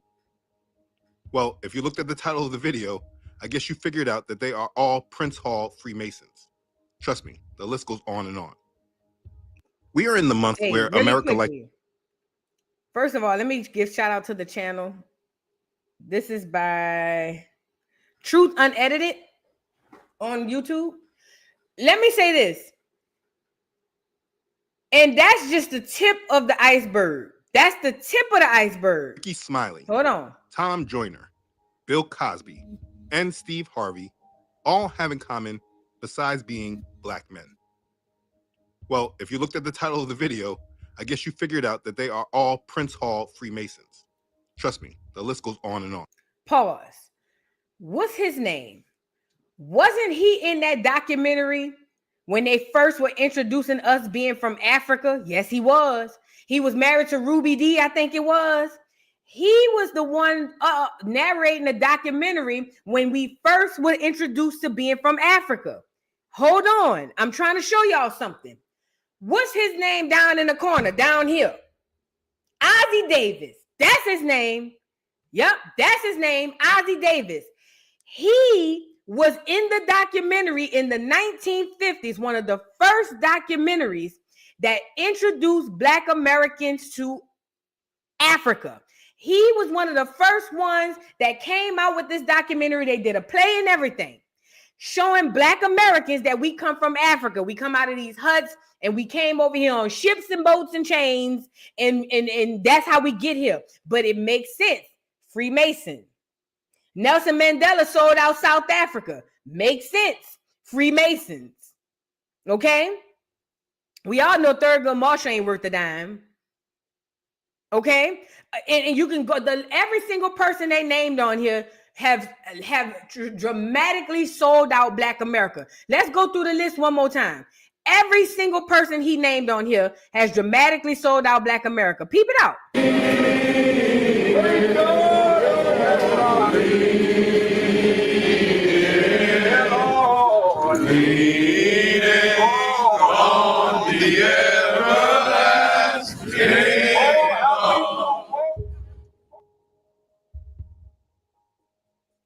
What does Booker T. Washington, Thurgood Marshall, Richard Pryor, Sugar Ray Robinson, Nelson Mandela, Elijah Muhammad, Louis Farrakhan, Scottie Pippen, Shaquille O'Neal, Jesse Jackson, Al Sharpton, Medgar Evers, Nat King Cole, Reverend Calvin Butts, James Clyburn, Benjamin Crump, Elijah Cummings, Don King, Roland Martin, Michael Jordan, Ricky Smiley, Tom Joyner, Bill Cosby, and Steve Harvey all have in common besides being black men. Let me say this too. All of them didn't do all bad. Let's really be clear. All of them didn't do all bad. There were a lot of good coming from these guys, but I feel like we don't realize the bad that really come from a lot of them dudes. Because Bill Cosby did a lot of good for us. You know what I'm saying? A lot of these dudes did a lot of good, but they had, in my opinion, I believe, conspiracy theory, they had orders to do certain things and they carried out those things. Well, if you looked at the title of the video, I guess you figured out that they are all Prince Hall Freemasons. Trust me, the list goes on and on. We are in the month where America likes to say they're celebrating Black history. But while they speak on our history, the truth that's always given, it's always edited. For instance, if I told the story of Black people in America and left out their time in captivity being slaves, people would aggressively accuse me of leaving out or editing our history. Yet, after slavery, the story of Black people in America has become seriously edited, and there's very little fuss about it, because most people just don't know. In everyone's eyes, we basically went from slaves to segregated to fighting for civil rights to prominent Blacks in all facets of the country, to now people claiming there's equality. That's the story that most people want to believe. Change has come to America. But the truth is that this version of history is extremely edited. There is something that must be understood in modern day Black history, particularly in America. Without it, you miss a very big side of history that will always leave you blinded and confused and led astray into rebellion. There is no modern day Black.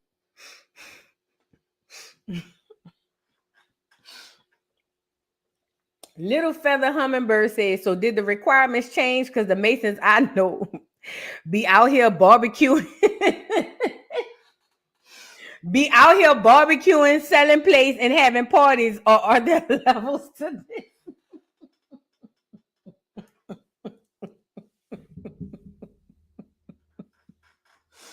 Not barbecuing and selling plates. Girl, you is crazy. No, listen, Little Feather Hummingbird. I think like a lot of groups, a lot of this stuff done got watered down. I think like a lot of groups, a lot of stuff got watered down. Girl, where the Masons be barbecuing and selling plates? And is the food good? Because I want to get me a plate. But I'm just saying, a lot of these organizations have been watered down, but don't get it twisted. The core is still the core. And yes, there is levels to it. It's the low level Masons out there barbecuing and selling plates. Girl, I couldn't breathe when I saw this comment. Not barbecuing and selling plates. Girl, no way. Barbecuing and selling plates. I can't believe it. Y'all crazy. Black history without Prince Hall Freemasons. There is no Black History Month without understanding Prince Hall Freemasons. Mostly everything that we know today in our American Black culture has been cultivated and steered by Prince Hall Freemasons. They are literally an unseen hand of Black America. So we can no longer just go through the cycle of speaking about Black History Month and not discussing the real shakers of this Black history. We all need to know about Prince Hall Freemasonry. Let's begin. So the question may be exactly, what is Freemasonry? If you don't understand what Freemasonry is, I may speak about it specifically again. This video is not about the overall religion of Freemasonry. Once you understand the structure, the symbols, who they serve, and why, you can form your own educated opinion about the religion/organization. The unfortunate truth is that too many people form their opinions without this information. Girl, you done made me look at these people different, barbecuing and selling plates. I don't know why. I'm never going to forget that. You done made me look at these people completely different. Say they outside barbecuing and selling plates. Girl, that's big. This information is very important to know, because if you do happen to step on this side of information and then recognize how much influence Freemasons have had on our culture and our way of life, how many prominent men of our society have been Freemasons, the information may be used as a recruitment tool for them because they frame it all as accomplishments and stories of empowerment. But understanding Freemasonry and then understanding the true bloodline of many of these men who became Prince Hall Masons, it moves from a vantage point of empowerment and excess to just plainly selling out. Mm-hmm. Our history today has made heroes out of those we should be looking at as villains. But again, this video is not about Freemasonry. We need to discuss the hidden role the religion/organization called Freemasonry has had on our society as a whole. Because whether you know it or not, Prince Hall Freemasonry is a backbone of the Black community. And even if you're not a part of the community, you must understand that there is an edited side of the story that they are not telling. I'm sure many are not aware that in Black America, since the ending of the Civil War, Freemasonry was used as a tool for cultural improvement and advancement. It is what Blacks in America clung to as a source of equality, freedom, and justice. There will be no civil rights movement in America without Freemasonry. And maybe your initial thought is to cheer them on for it. But what if these goals and movements were less about equality and freedom and more about rebellion, walking away from our creator in a different form of slavery? We'll get to that. Either way, like I said earlier, the story of Black America cannot be accurately and fully told without recording the impact that Prince Hall Freemasonry had upon Black society. Behind nearly every pivotal turn in the history of Black America, Prince Hall Freemasons may be found, especially in the Black church. A source that I'm going to be using from this book is a book from David Gray titled Inside Prince Hall. The foundation of Prince Hall Freemasonry was laid between 1775 and 1847. On March 6, 1775, 15 civilians were initiated in the Freemason Grand Lodge of Ireland, Lodge number 16 civilians. Prince Payton, Peter Best, Duff Buffum, John Canton. Now, this is the Grand Lodge, so these are the clears, right? Benjamin Tyler, Cato Speen. 441, which had a lodge chartered in Boston, Massachusetts. No, that's gotta be These Black. 15 men were Negroes from the Boston area. One of them was named Prince Hall. Now, it's important to know, it wasn't the American Freemasons who initiated these men, but the lodges in England. In 1776, during the War for Independence between America and England, the 15 Black men, including Prince Hall, formed themselves into a lodge which was called African Lodge Number 1. Did y'all know that? Remember, we fought the British and we won, and everybody was like, hip, hip, hooray. Did y'all know, allegedly, legend has it, that the British was trying to help the Blacks fight America? Allegedly. And I think I read it somewhere or seen it somewhere. But the British were really trying to help the Blacks in America fight the system. Okay? And I know the clears say hip, hip, hooray, but I don't know. I gotta do some research. I just heard something like that, or I read it, or I seen it. I just can't remember. Let me do the research before I start talking. But I heard something like that. Under the leadership of Prince Hall. There is a 300-page book known as Prince Hall's Letter Book, which provides much of the records about all of this and how the African lodges grew and spread. African Lodge, under leadership of Prince Hall, was held in high regard in the general community, aside from the racists who opposed them because of their color and their race. The lodge was particularly attractive to leaders in the Black community. It showed a different type of Black man that was not seen in this country before then. Hall established 2 new lodges, one in Providence, Rhode Island, and the other in Philadelphia. Remember Philadelphia because they are important for another subject. African Lodge of Boston continued to meet and grow in numbers, and Prince Hall remained its master until his death on December 4th, 1807. Prince Hall was succeeded as master of African Lodge by Nero Prince. It is claimed that in 1808, representatives of the 3 lodges, African Lodge of Boston, African Lodge of Philadelphia, and African Lodge of Providence, met together and organized an African Grand Lodge with Nero Prince as the Grand Master, and they changed the name from African Lodge to Prince Hall Grand Lodge in memory of Prince Hall. And they started expanding, adding more lodges. And this was the foundation of what is now Prince Hall Freemasonry. Now, it's important to note that the Masons were not considered equal amongst their white brothers and they were barred entrance as members in the great majority of white lodges. And this was a huge reason expansion was necessary. The lodge started to be used as an institution of union and social uplift in the Black community. In a Masonic-run country, joining this institution seemed like a way of uplifting the Black community and finding ties with their oppressors. They joined the great plan to serve the architect or God of Freemasonry. And that goal and alliance in the end superseded the hate because of their race or bloodline, because it was a clear declaration that they were on their side. But it's not like they did not deal with racism. To a great extent, the Prince Hall Masons were isolated from white masonry, although they seem to have learned and emulated many of the customs and usages of the neighboring lodges. I think the worst thing we ever did as people was try to coexist with them people. I believe that with every fiber of my being. The worst thing we could have ever done to ourselves as people or as a people was try to coexist and cohabitate with them people. I don't think it was ever meant to be. I think that was where we started our own demise. I thought that even wanting to rub shoulders with these people, I think we should have at the very beginning been grotesque by these people, never allowed nothing from, I don't give a damn. We should have been like that little island over there that be knocking their heads off. We should have never, ever, ever trusted none of, not even the good ones got to suffer for the bad. I'm sorry. But I think that's the worst thing that ever happened to us was that we literally allowed these people into our spaces because it was never meant to work out. Never, ever, ever, ever, ever. And Grand Lodges, so that they may speak in general terms of American Masonic practice without having to distinguish between Prince Hall and mainstream when comparing other countries. The foundation that Prince Hall laid was the beginning of the rise of the Negro in America. Yet this story is seldom told in our history books and in our schools. I wonder why. If it was such a noble and admirable thing, why isn't it told?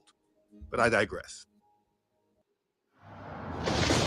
Water line broke. Replacing kit costs thousands. Not covered by homeowners insurance. Honey, wake up. Y'all get the lights up. There are a lot of details on how they grew and spread their membership around the country, but the details are inconsequential. They grew and gathered Black men into their Masonic traditions. Here's the thing that needs to be understood. This is the foundation of where the confusion comes from in the Black community. You look at the Black community today and you see leadership in many different types of roles, business leaders, politicians, civil rights leaders, etc. But it was not always so. If the white Masons were in power and they had a problem with even recognizing the Prince Hall Masons, then it's obvious that moving into these high roles in American society, it would have taken some time. So what did the Prince Hall Masons do? Because they were still leaders in their own community. You see, there was a huge attachment to the Black church. And if you ever want to understand how things are so bad in the church today, you should understand that from the start, when the foundations of the Negro church in America was being built, it was already contaminated. Many of the Black churches across the country were being run by Freemasons. Told you. In my research, it is said that it is a normal routine for the opening and closing prayers in a Prince Hall Lodge or social function to be ended in the name of Jesus, and to include other exclusively Christian phrases during the prayer. It is said that only the Prince Hall Grand Lodge of California practices a craft, that means Masonic, ritual, which actually mentions Jesus. But it is a normal routine for Christian hymns to be sung during the opening and closing and during degree ceremonies and social affairs.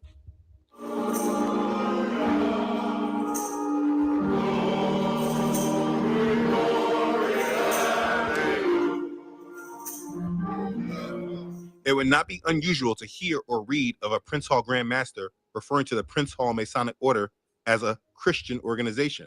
Pause. I got a question.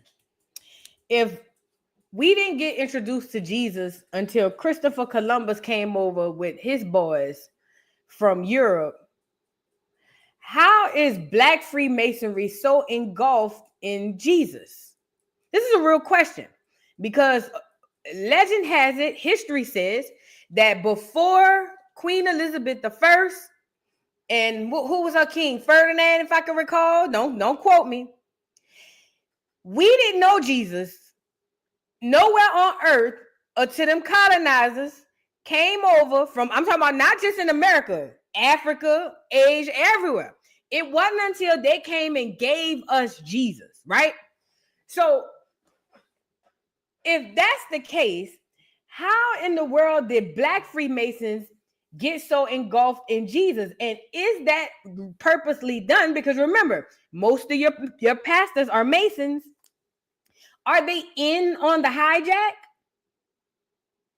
Were the original ones in on the hijack and didn't tell the ones coming up under them? Like, I just really don't understand, because we wasn't worshiping a Jesus before these people come over here. They gave us Jesus. They even gave us a clear gay one to worship as the said Jesus.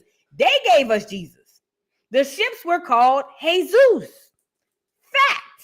So I'm just of curiosity how that worked in this situation and why the Black Freemasons are so engulfed. Is that one of the tangibles, or not one of the tangibles?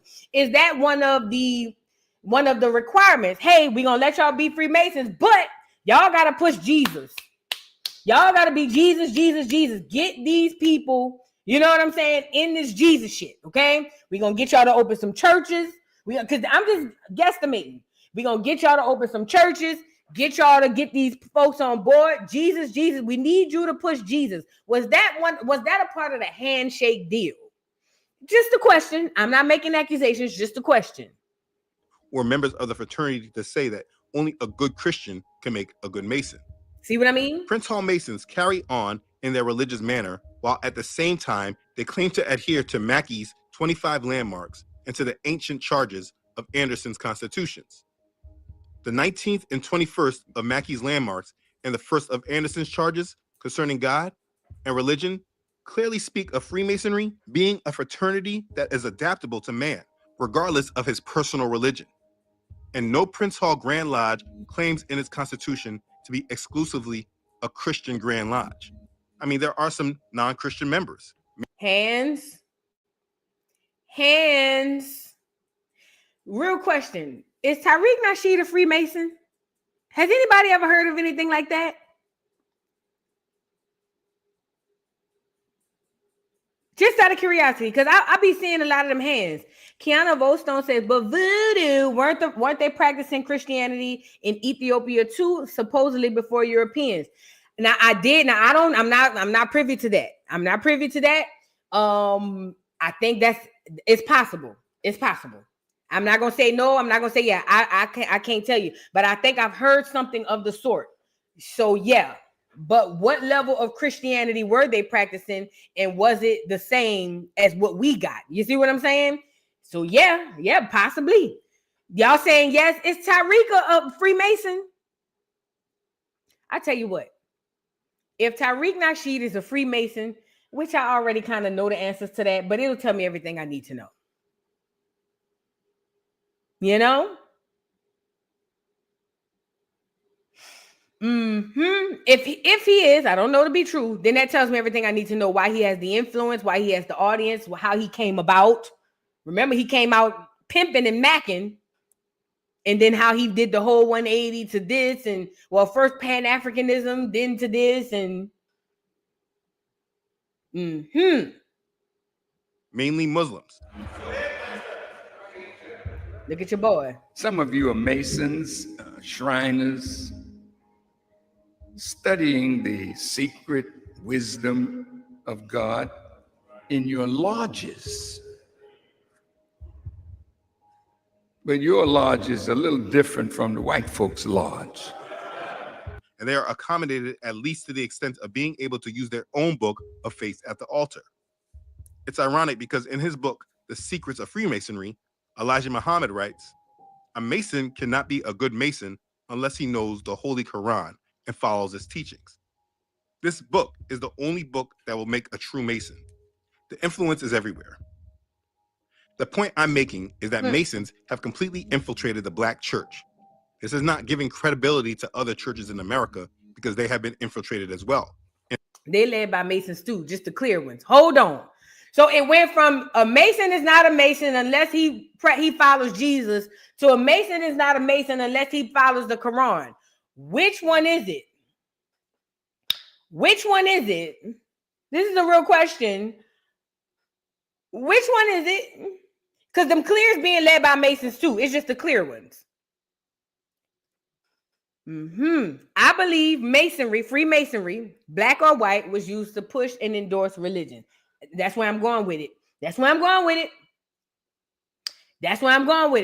One of the biggest tools that it used was religion.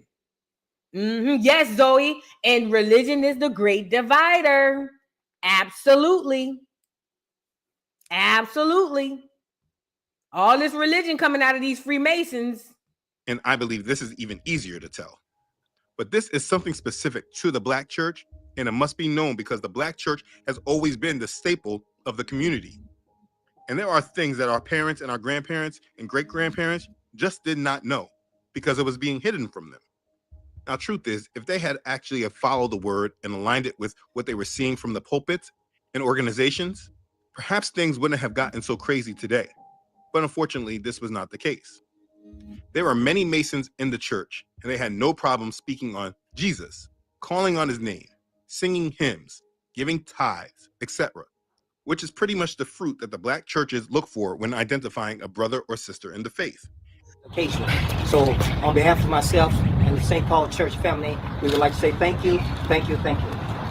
As we depart from this place, but never from your presence, we pray that the communion of the Holy Spirit will rest, rule, and abide with each. And they do all this even though these Masons have taken oaths and pledges and done rituals that completely contradict the scriptures that they say that they believe in. It's all a prayer for the Son Jesus Christ. Listen, if you're looking for someone to just say Jesus and say that they believe in him and sing some songs, you can easily be deceived. You see, in the South, initially slaves were not allowed to hold any religious service on their own. Religious services were either held by some members of the master's household or they were done in secret, controlling what they knew or remembered from past generations. When slaves did become allowed to hold independent religious service, this became their first taste of freedom and independent thought, except the false seeds were already planted in them by this time. The church really served as a guide for moral conduct and control for Blacks. The seeds of deep loyalty to the church, not Yahuwah, but the church, were sown very early within the Black community. Folk songs and Negro spirituals were the method by which the slaves attempted to find meaning for their lives, and at the same time, escape their horrible existence. Their identity was wiped away from them and then reprogrammed back in with some crucial parts missing. Yes. Now, I'm going to go over the Black church independently, but let me give you some facts here. In the late 1770s, the Black church movement began with the founding of the first African Baptist churches in South Carolina, Georgia, and Virginia. A key factor in the Christianization of Prince Hall Freemasonry was the founding of the African Methodist Episcopal, AME Church in Philadelphia in 1816 by Richard Allen. This was the first national organization created by Blacks. Richard Allen was a Prince Hall Freemason. The AME is a Masonic church organization. I don't know if you remember this, but during the time of President Obama, this is where he did the eulogy and told us what the Black church really was. The church is and always has been the center of African American life. How he know? That nigga didn't grow up in no Black church. He grew up with the Clears in Hawaii, allegedly, and other places. How he know what the Black church was? Neither here nor there. So I have another question, because I know this is for a fact. My family in the late 1700s fought off one of those, what do you call them? Not pilgrims. One of those missionaries coming down there to bring the church to Mississippi. As a matter of fact, part of our land in my family is one of the oldest historic lands in Mississippi, and it's preserved because we have one of the first areas where the Black church was. Now, my family did fight off the clear man who came trying to give them Jesus, fought him off twice and beat him. He had to come back with the military to fight the people there and make them accept Jesus, where they put Black people in charge of these churches to be pastors. This is a real fact in Mississippi. This is a real fact, okay? Now, why is this important? They saying that they had churches in Georgia, South Carolina, and all these other places, but in other places in the South, we were very resisting of this Jesus, of this church, of this Christianity, of this religion. We were extremely resistant, okay? Now, it took a while to start getting it out to everywhere else, but for the most part, you look at the late 17, mid to late 1700s, early 1800s, a lot of us were not trying to hear that. A lot of us were not trying to hear that. So much so we went to war behind it. Now, a lot of us conformed to it because the clears that were saying, oh my God, slavery is horrible, they were religious. So a lot of people looked at that and said, okay, maybe we need to get into that. But for the most part, it's just so many roundabout like responses to this because, yeah, okay, they had a church in Georgia, but the first one in Mississippi didn't come to the late 1700s. Fact, because it's on my family's land.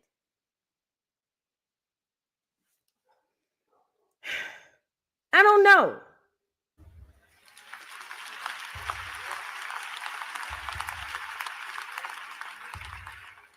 A place to call our own in a too often hostile world. A sanctuary from so many hardships.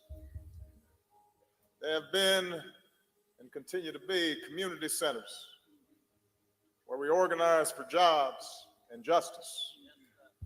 Places of scholarship and network. Places where children are loved and fed and kept out of harm's way and told that they are beautiful. How he know? And smart. How he know? And taught that they matter. You nigga, the church ain't teach you that. What happens in church. What church he talking about? Every black church I ever been to tell us joy cometh in the morning. Turn the other cheek. They gonna kick your ass, nigga. They gonna whip your ass. You got to know that. But don't worry about it, because you're gonna get to heaven. When we all get to heaven, what a day of rejoicing that'll be. They ain't never tell us we was smart, we was kind, we was beautiful. They ain't never teach us that in no black church. What church he went to? See, that's what I'm saying. We let Barry be playing our face. And it's on us. It's on us. We got to take the lick for that. It's on us. We let Barry B get up here and play in our face and tell us the church taught us we were smart and kind and beautiful. Girl, what church? All the ones I know taught us they gonna kick your ass, but don't worry about it. You're going to him to be with the Lord. That's what the black church means. Shut your ass up, Barry. And then sang Amazing Grace. Amazing grace, how sweet the sound. Anyways, it is said that during when you look back at this is so cringe. The fact that we let Barry be playing our face like this, girl, he didn't even like listen to it. Like, this is so cringe to look back at that and be like, we bought that shit. Look, that they matter. That's we really bought this. What happens in church? I can't believe it. That's what the black church means. I can't believe this. And then sang Amazing Grace. Amazing grace. How did we buy this? How sweet the sound. Anyway. Oh no, I feel played. If it was a snake, it would have bit us. Girl, how can't believe we bought this? Amazing grace, how sweet. He even singing like a white boy. The sound. What? I can't believe we got played. Y'all, yeah, we got to take our lick on this one. We got to take our lick. We got to take our L. We got to take our lick. Obama played in our face. Yes, he did. Yes, he did. And you know what? Hindsight is 20/20, and I see too clear. It is said that during Richard Allen's time, nearly every black in the Philadelphia area was an African Methodist Episcopal Christian. Allen had greater influence upon blacks of the North than any other man of his time. And of course, Prince Hall Freemasonry had a great influence on the growth and development of the AME Church. The black church in America has always been infiltrated by Masons. So there's no coincidence how over time the faith and truth has never really been presented.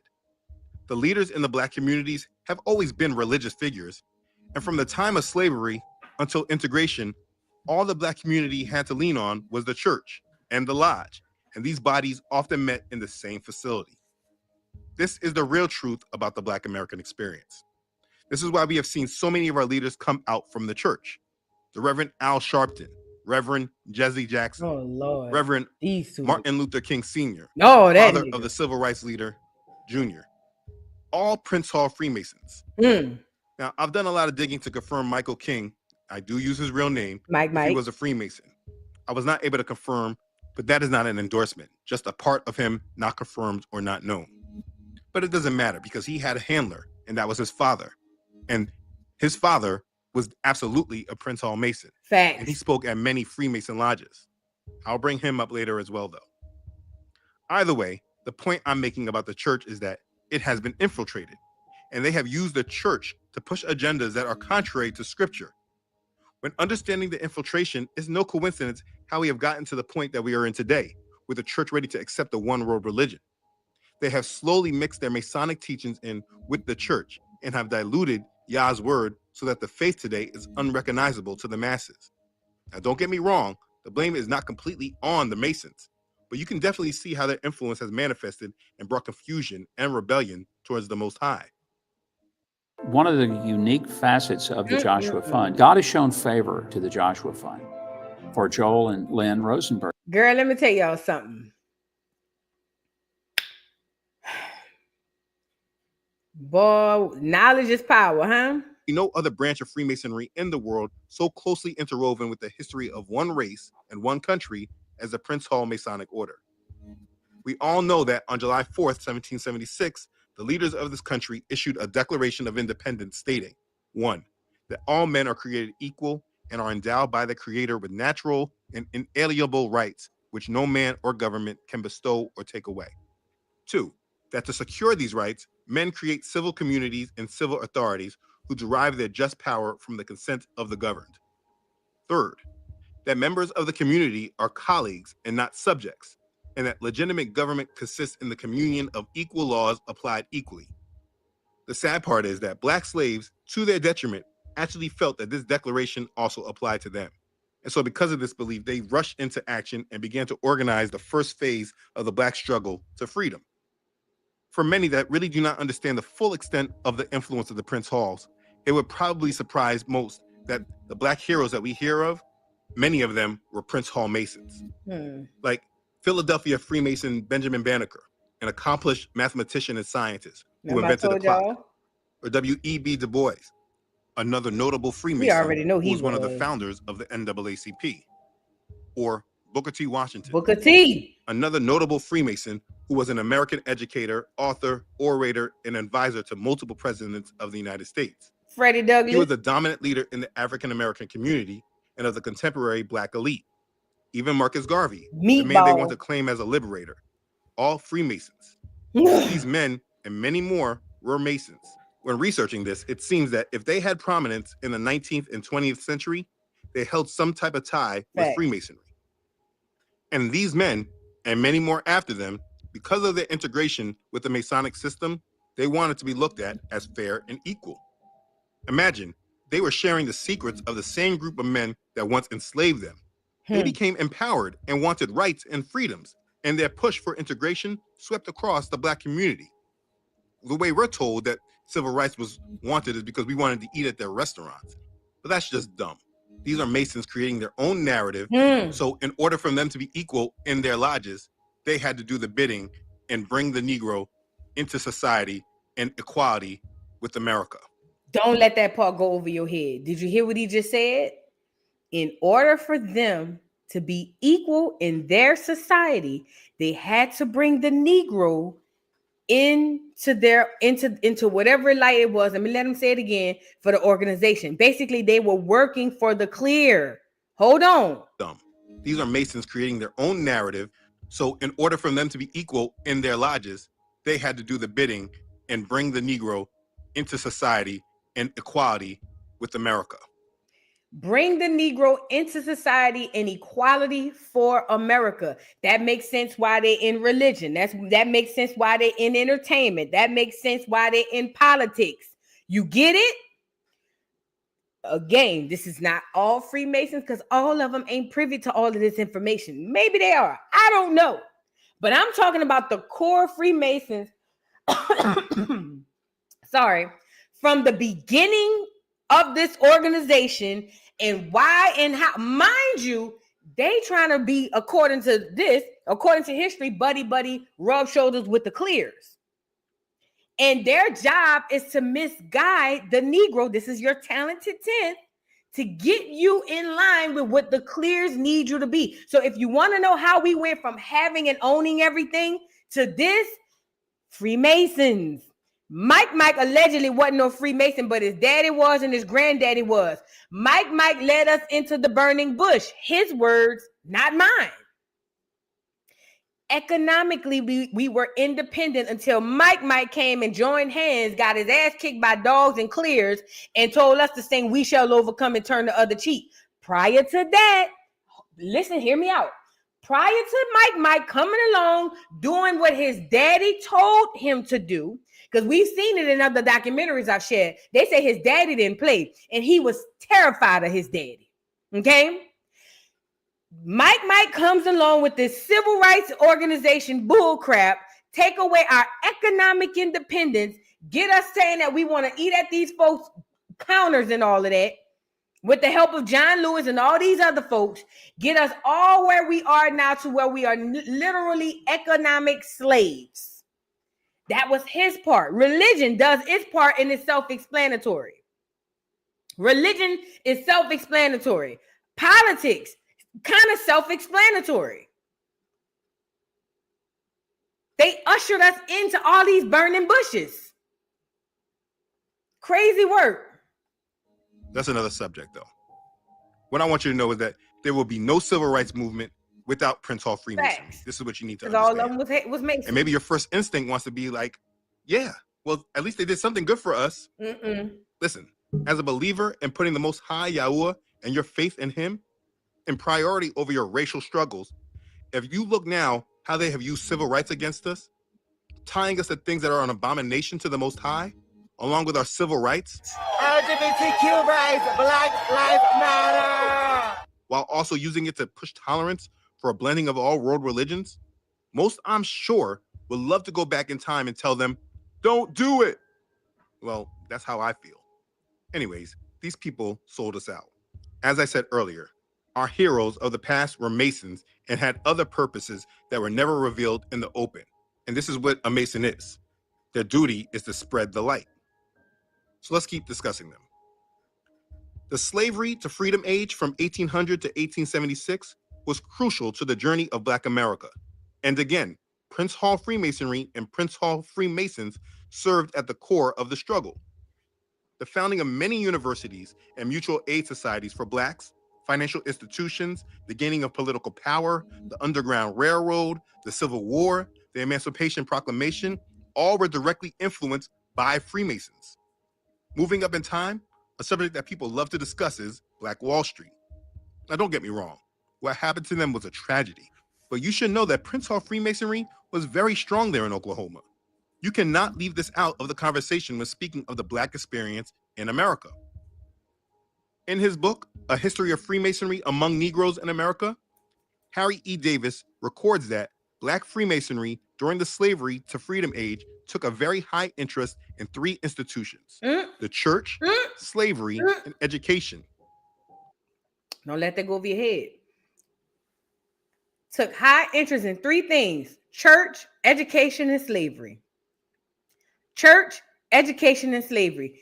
Three of the most detrimental things that ever happened to Black Americans. You want to know why we forgot who we was and forgot what? Because we were attacked on all different platforms, but three main ones: church, education, slavery. Church, education, slavery. The two biggest ones is church and education. Don't forget that. He writes, in 1807, there were about 1,500 colored people in Washington, 1/3 of whom were free. A small group of these free men established a school and later became the founders of the first Masonic Lodge. They also organized a beneficial society under whose benevolent guise they operated a station of the Underground Railroad. In 1823, A few of these men were initiated in the Colored Lodges of Philadelphia, and in 1825, they were chartered into Social Lodge number 7. You see, the Masons used the civil rights agenda with great skill to tie Black Americans in with the cause, and they used their organizations to promote integration within society and to squash those that were advocating withdrawal, like Marcus Garvey was. Through the early 1800s... I want to say this, though, because he's right. They were trying to pull us into integration, and Marcus Garvey was saying we need to segregate. But Marcus Garvey's plan was no better than the integration, because Marcus Garvey's situation was we need to leave our land here in America and go off to Africa and start our own land. Basically, uproot ourselves, everything we know, all our ancestry, and go somewhere else. So even though Marcus Garvey was pro-segregation, which was a good thing, it was also a bad thing because his ideals were to take us from our home and put us in Africa. Okay? Mind you, just like the orange juice was behind Mike, they was behind Meatball too. Okay? So don't get it twisted. It's not that Marcus Garvey had a better situation. They all was dead in jacked up situations, but it makes sense if they all are Masons. It makes sense. And this is the talented 10th controlling the 90%. A small group of people got a whole large mass of Black people across the South and even some in the North to believe that we needed to integrate with them people. Is it catching on now? Is it catching on now? Okay, let's really be clear about that. That talented 10th, that job manifest, that small group of Black people got a whole mass number of Blacks, Mike and them, got a whole mass number of Blacks to do something that they wanted them to do. That's the talented 10th. The 10% controls the 90%. To promote integration within society and to squash those that were advocating withdrawal, like Marcus Garvey was. Through the early 1800s, slavery, the Civil War, Reconstruction and post-Reconstruction, Southern white supremacy, through all of that, Prince Hall Freemasonry spread and solidified. By the year 1900, there were either a Prince Hall Grand Lodge or a Charter Lodge operating in nearly every northern and southern state, and some western territories and states. By 1910, Prince Hall Freemasonry had created a national Grand Lodge. The state Grand Lodges were meeting annually, and work was being done to unify all of their rituals. During the post-Reconstruction era, the Black Masonic Lodge, along with the church and colleges, played a huge role in the subculture that went unheard and unseen by white America. I want to say this. In Georgia, no cap. In Georgia, there's a goddamn Mason Lodge damn near every, they like churches in Georgia. I ain't never noticed them in Louisiana, so I can't really tell you. But in Georgia, there's a Mason Lodge off of damn near every other exit. There's a Mason Lodge everywhere in Georgia. Whoever in Georgia, no, I ain't lying. Every time you look up, you're going to see a Mason Lodge. Just drive. They everywhere. Now, I'm not saying they Black lodges or they white lodges, but them mother pluckers is everywhere. It's like Black churches. They're like liquor stores. They everywhere. It's crazy in Georgia. Again, this was often happening through the same men who were operating the lodges, leading in the churches and colleges and other fraternal groups.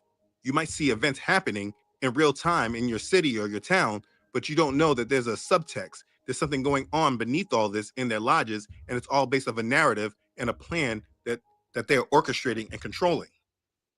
Anyways, they created Black community life that revolved around meetings, social and political maneuvering for all members that belong. They focused on integration and did this through a focus on economic strength by establishing retail stores, banks, hotels, newspapers, and insurance companies. These men, who sold out to the same oppressors who once enslaved them, now became our heroes, and over time became what we were striving to be like. They became the standard.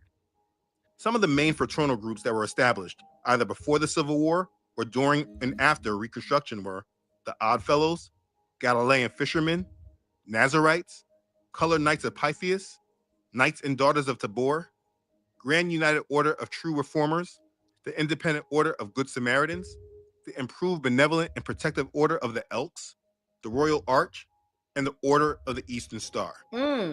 I figure I list them in case you have ever come across these groups. especially the Eastern Stars. The only ones I know of is the Elks from New Orleans.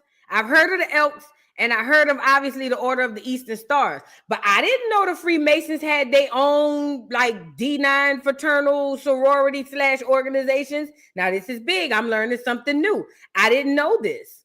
I didn't know they had their own sub organizations, but it would make sense like the Boule has is. That's crazy work. But I do recognize the Elks and the Order of Eastern Stars. The other ones, matter of fact, who from New Orleans? They have an Elks parade. They used to have an Elks parade. I don't know if they still have it, but I know for a fact they used to have the Elks parade in New Orleans. Yes, they did. Yes, they did. All these groups served as mutual aid and support organizations and allowed Blacks to exist in small worlds of their own. And along with the church, these groups produced community leaders and social circles. So imagine your grandparents going to meetings in the community and clapping and cheering for all this movement and change, but they had no idea that the people that they were clapping for sold them out. They were Masons, and they had no idea about what it meant to be a Mason. They might even know that they were Masons, but they had no idea what it actually meant. To them, back in the time, it would have just been a club. You must understand, they gave the Black community a sense of unity and independence. This is from those that were on the inside. And this is one way that we saw the separation of classes within the Black community. We are always told that it's about education. Get a good education would bring success in this country. Cap. That's what we've been programmed to believe. But it actually had more to do with the organization we were attached to and who we knew. So there was always a big glass ceiling over us unless certain doors were opened. But because of these fraternal organizations, education and economic growth ushered in the visible Black bourgeois class. The class of Blacks that distinguished themselves from the other Blacks because they were wealthy, educated, and connected. This is the Boule. These pockets of Prince Hall Masons adopted the bougie attitude and selected their members based on their class in society. Remember I told y'all? I said the sister or the second organization under Freemasons was what? The Boule. Never forget. These are your talented 10. These are your talented 10, and through them are birthed other people or other organizations, but these are your talented 10th. Your Freemasons, your Boule. That's your top tier of your talented 10th, and through them come other organizations. Now here's Sigma Pi Phi, which is the Black organization for Pi Sigma Phi, which is supposed to be after the Clear organization. But I don't every bit believe that neither, but let's go into it. With the paper bag test. These lodges, societies, and fraternal groups help solidify the Black middle and elite classes that are still identifiable today. The spirit of this separation made it necessary to copy the white universities' Greek letter fraternities and sororities, and they later created their own, the Divine Nine. You see, many of the founding members of the early Greek letter fraternities were also Masons, and many of the rituals from these Black Greek letter organizations all have Masonic influences. And of course, most of the fraternities are still in existence today. It's like they use them as recruiting tools for the underground. My little brother said, "You're the guy with the gun. The person." I told y'all my little brother is a Q, and I asked him about. I said that why are they calling them rituals when it came to Caleb Wilson? He said because that's exactly what it is. It's a ritual. It's a Masonic ritual. That's on everything I love. That's what my brother told me, because they are rituals. They are Masonic rituals. That's why. I said, wait, you mean like ritual? He was like, no, listen. They are Masonic rituals that they practice when they get these people to come through and pledge through these organizations. It all ties up. It's all tied in together. And he didn't even realize that the D9 was a branch off of Freemasonry and all of that stuff. And he done been in it for years. That's what I'm trying to tell you. It's all under the same umbrella. All of it.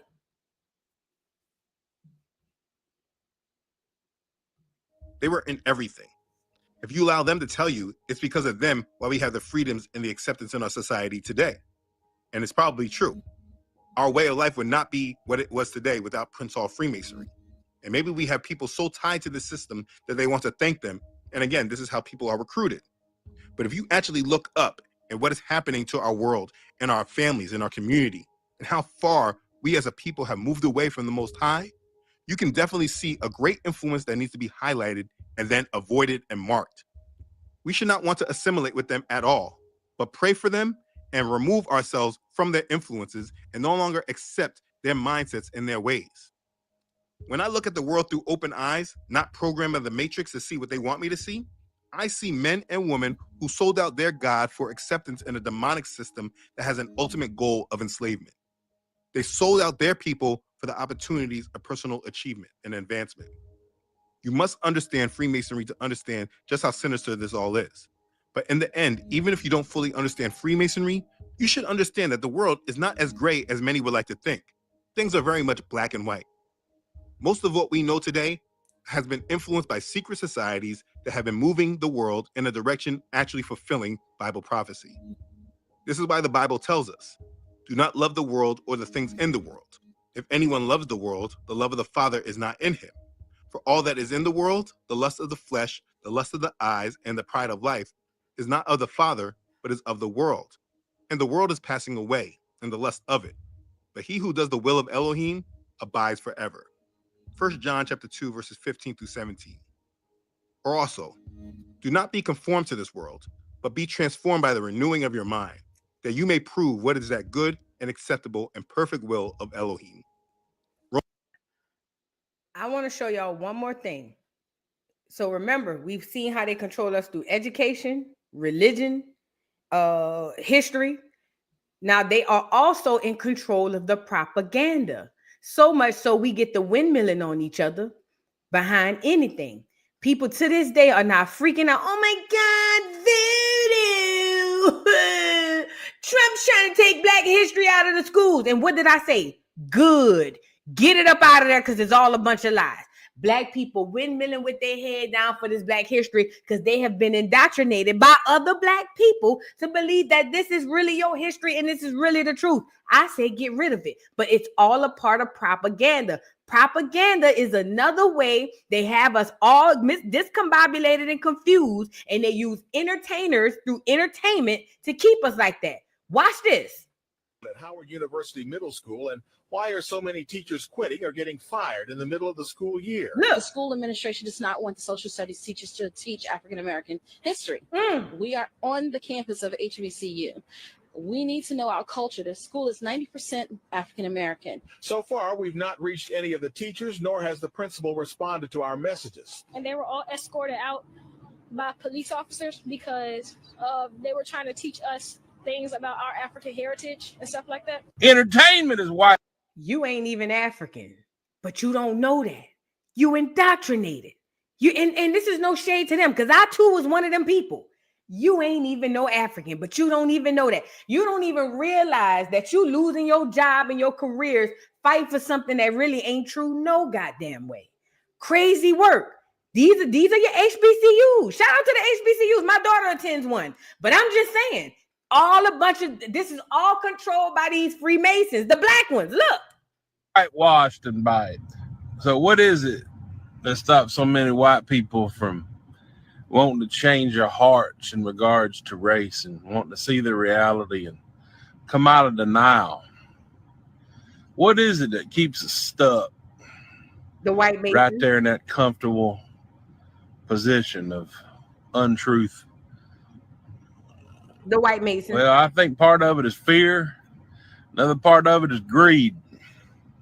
Greed in that we don't want to lose dominance. We don't want to lose power. We don't want to lose privileges. We don't want to lose benefits at the system. Let's be clear. The average clear do not have no power. I know it sounds crazy. Y'all, but they have white privilege. Oh my God, that's stupid. Okay. The average clear don't have no power. Now, do they have little yin, yin, yin around the house power? Yeah. If they go to court and you go to court, they might get off and you don't. That don't mean they got power. They give them the illusion that they higher than they are and they got more than what they got. The average clear is poor or just as poor as everybody else. Let's never forget that. But they getting tricked by the white Masons. We getting tricked by the Black ones. And it's a small percentage at the top running all us ragged. You get it? Let's really be clear about that, because listen, the ones at the top don't give a damn if they Black or they white. If you poor, they want you up out of here. This is a fact. They don't care what color you is at the top. They don't care if you Black, white, yellow, green, purple. If you poor, they want you up out of here. Facts. Hold on. We all getting tricked. Some of white supremacy has created here in America for white people. We don't want to lose none of it. We're scared. We're scared of black retribution. We're scared of black vengeance. We're scared shitless, and we always have been. Okay,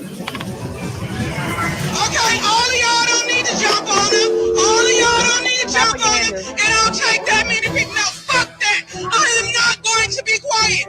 No, I'm not. I am sick of you motherfuckers. No, I'm not going to be quiet. You're here to protect us. You're here to protect us. Protect us. Why are you hurting U.S. citizens? This is the United States of America. Why are you hurting people? Keep your fist up. It's giving crisis actors. I don't believe none of these people no more. They got me. They got me. George Floyd was the last one. They got me. They're not getting me no more. I believe all these people might be tied into some shit and they send them out there to tape them and put them viral. I don't believe none of it. Hold on.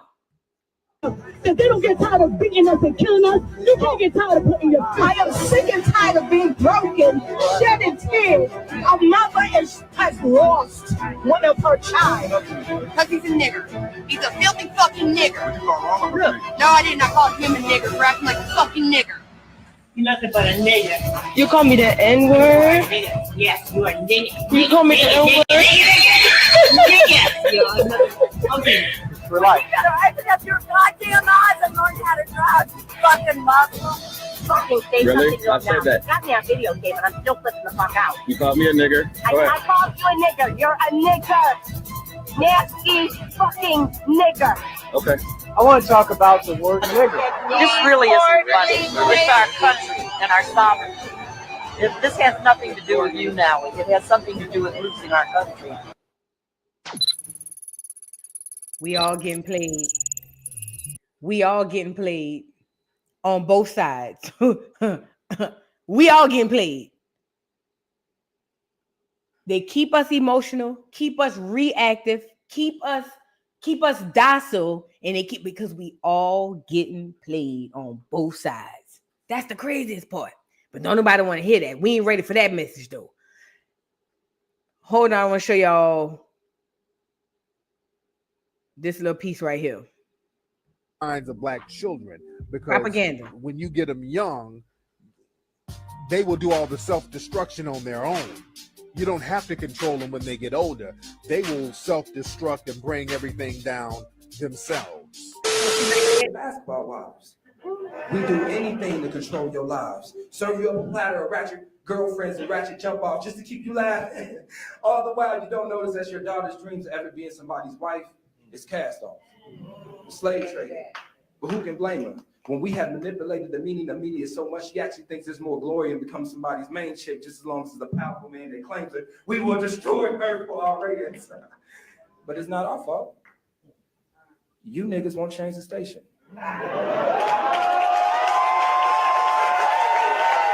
Hey, he said what he said. Listen, let me tell y'all something. When you start to open your eyes and see things differently, I swear to God, you feel like you're on an island. And even when you say it out loud, you hesitant for saying certain things out loud because you don't want nobody to look at you like you crazy or you must be dumb or you stupid, because that's really what happens 9 times out of 10 when I be speaking. But let me tell y'all something. Like I said at the beginning of this, did I read your super chat? Hold on, I'm going to read it. Like I said at the beginning of this, the worst mistake we ever made was getting in bed with these clears. When you look at the history of all of this stuff, even through the Freemasons, the worst mistake we ever made is getting in bed with the clears through Hollywood, through politics, through religion, through Freemasonry, through all of this stuff. It is. I don't think it's meant to be. I just don't think that it's supposed to be like this. I truly don't. I really don't think it's supposed to be like this. I don't. And propaganda is the biggest tool, and they don't have to use TV no more. Now they got social media. I've seen it happen all too often, so many times during this election.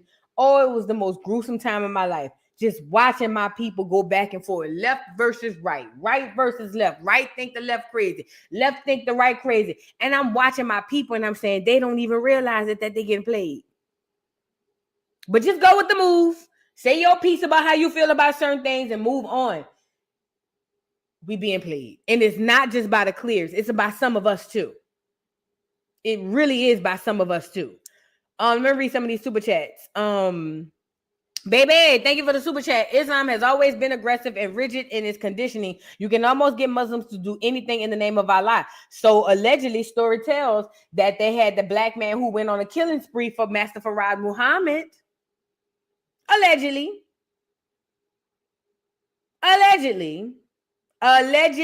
Here's your other one. Thank you again for the super chat. Christianity is the first layer of mental conditioning, instilling obedience and order. For those who resist Islam, serves as a second net, capturing those not assimilated by colonial Christianity. I think I read that one, but yes, you're absolutely right.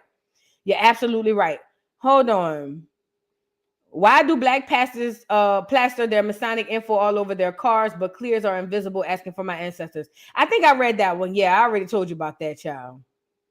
Trey, thank you for the super chat. Vu Armin get caught because they are looking for protection in jail. From there, they just indoctrinate them. Honestly, it gives me MK Ultra vibes. I never thought about MK Ultra, Trey, but you are absolutely right. Because why are they going after these niggas in jail? Are they broken down mentally so much so that they feel like it's an easier grab for them to go get them? Like, what is so enticing about these men that are incarcerated in the Nation of Islam? I never understood it, but that could definitely well be. It could be some MK Ultra stuff. It didn't just happen in the military. It definitely damn sure could be. Who knows? I know for a fact. Well, I ain't gonna say I know. I believe for a fact the man who went on that killing spree for Master Farad, I believe he was definitely under some type of MK Ultra. Yes, I do. Murray, thank you for the super chat. Says, I think that it's actually black hands, probably the actual black nobility from Europe running the world. Ooh. You better talk. And they have white faces out front. They look like us, but ain't us. Ooh. When I tell you that's in my brain more logical than any other thing I've ever come up with or heard of. Because remember, they spent a lot of time and money indoctrinating us to believe that we all the same because we black. That's why delineating and all that stuff is crazy to all these people, because now we're able to see. Why do you think tethers, even when I listen to Tariq Nasheed, they lose their mind? You niggas are divisive. You niggas. I don't understand why you want to get away from us. Hey, is it because now we can see clearly that even though, because see, before you fooled us, that's how they got us with Obama. That's exactly how they got us with Obama. But now that we're peeling back the layers and we on our Tariq Nasheed, where's your family from? Now they getting scared. And it's not just them. You notice when you go to Google people ethnicities, they're going to say everybody black American. They're not going to give you no tea about who they really is. Google has started to rip and strip everybody's ethnicity away from them. If they live in America and they black, they're going to tell you they black American. That's why I told y'all we need to get rid of the word black. I told y'all that. But this is the most logical thing, because I said it. When not Benjamin Franklin, when Thomas Jefferson was describing some of the people that he saw coming over from Europe, he said they were of swarthy skin color. They were black. They were black. I always ask where the black Europeans went. I'm just saying. Now you talking my language, Marie Gold. Now you talking my language.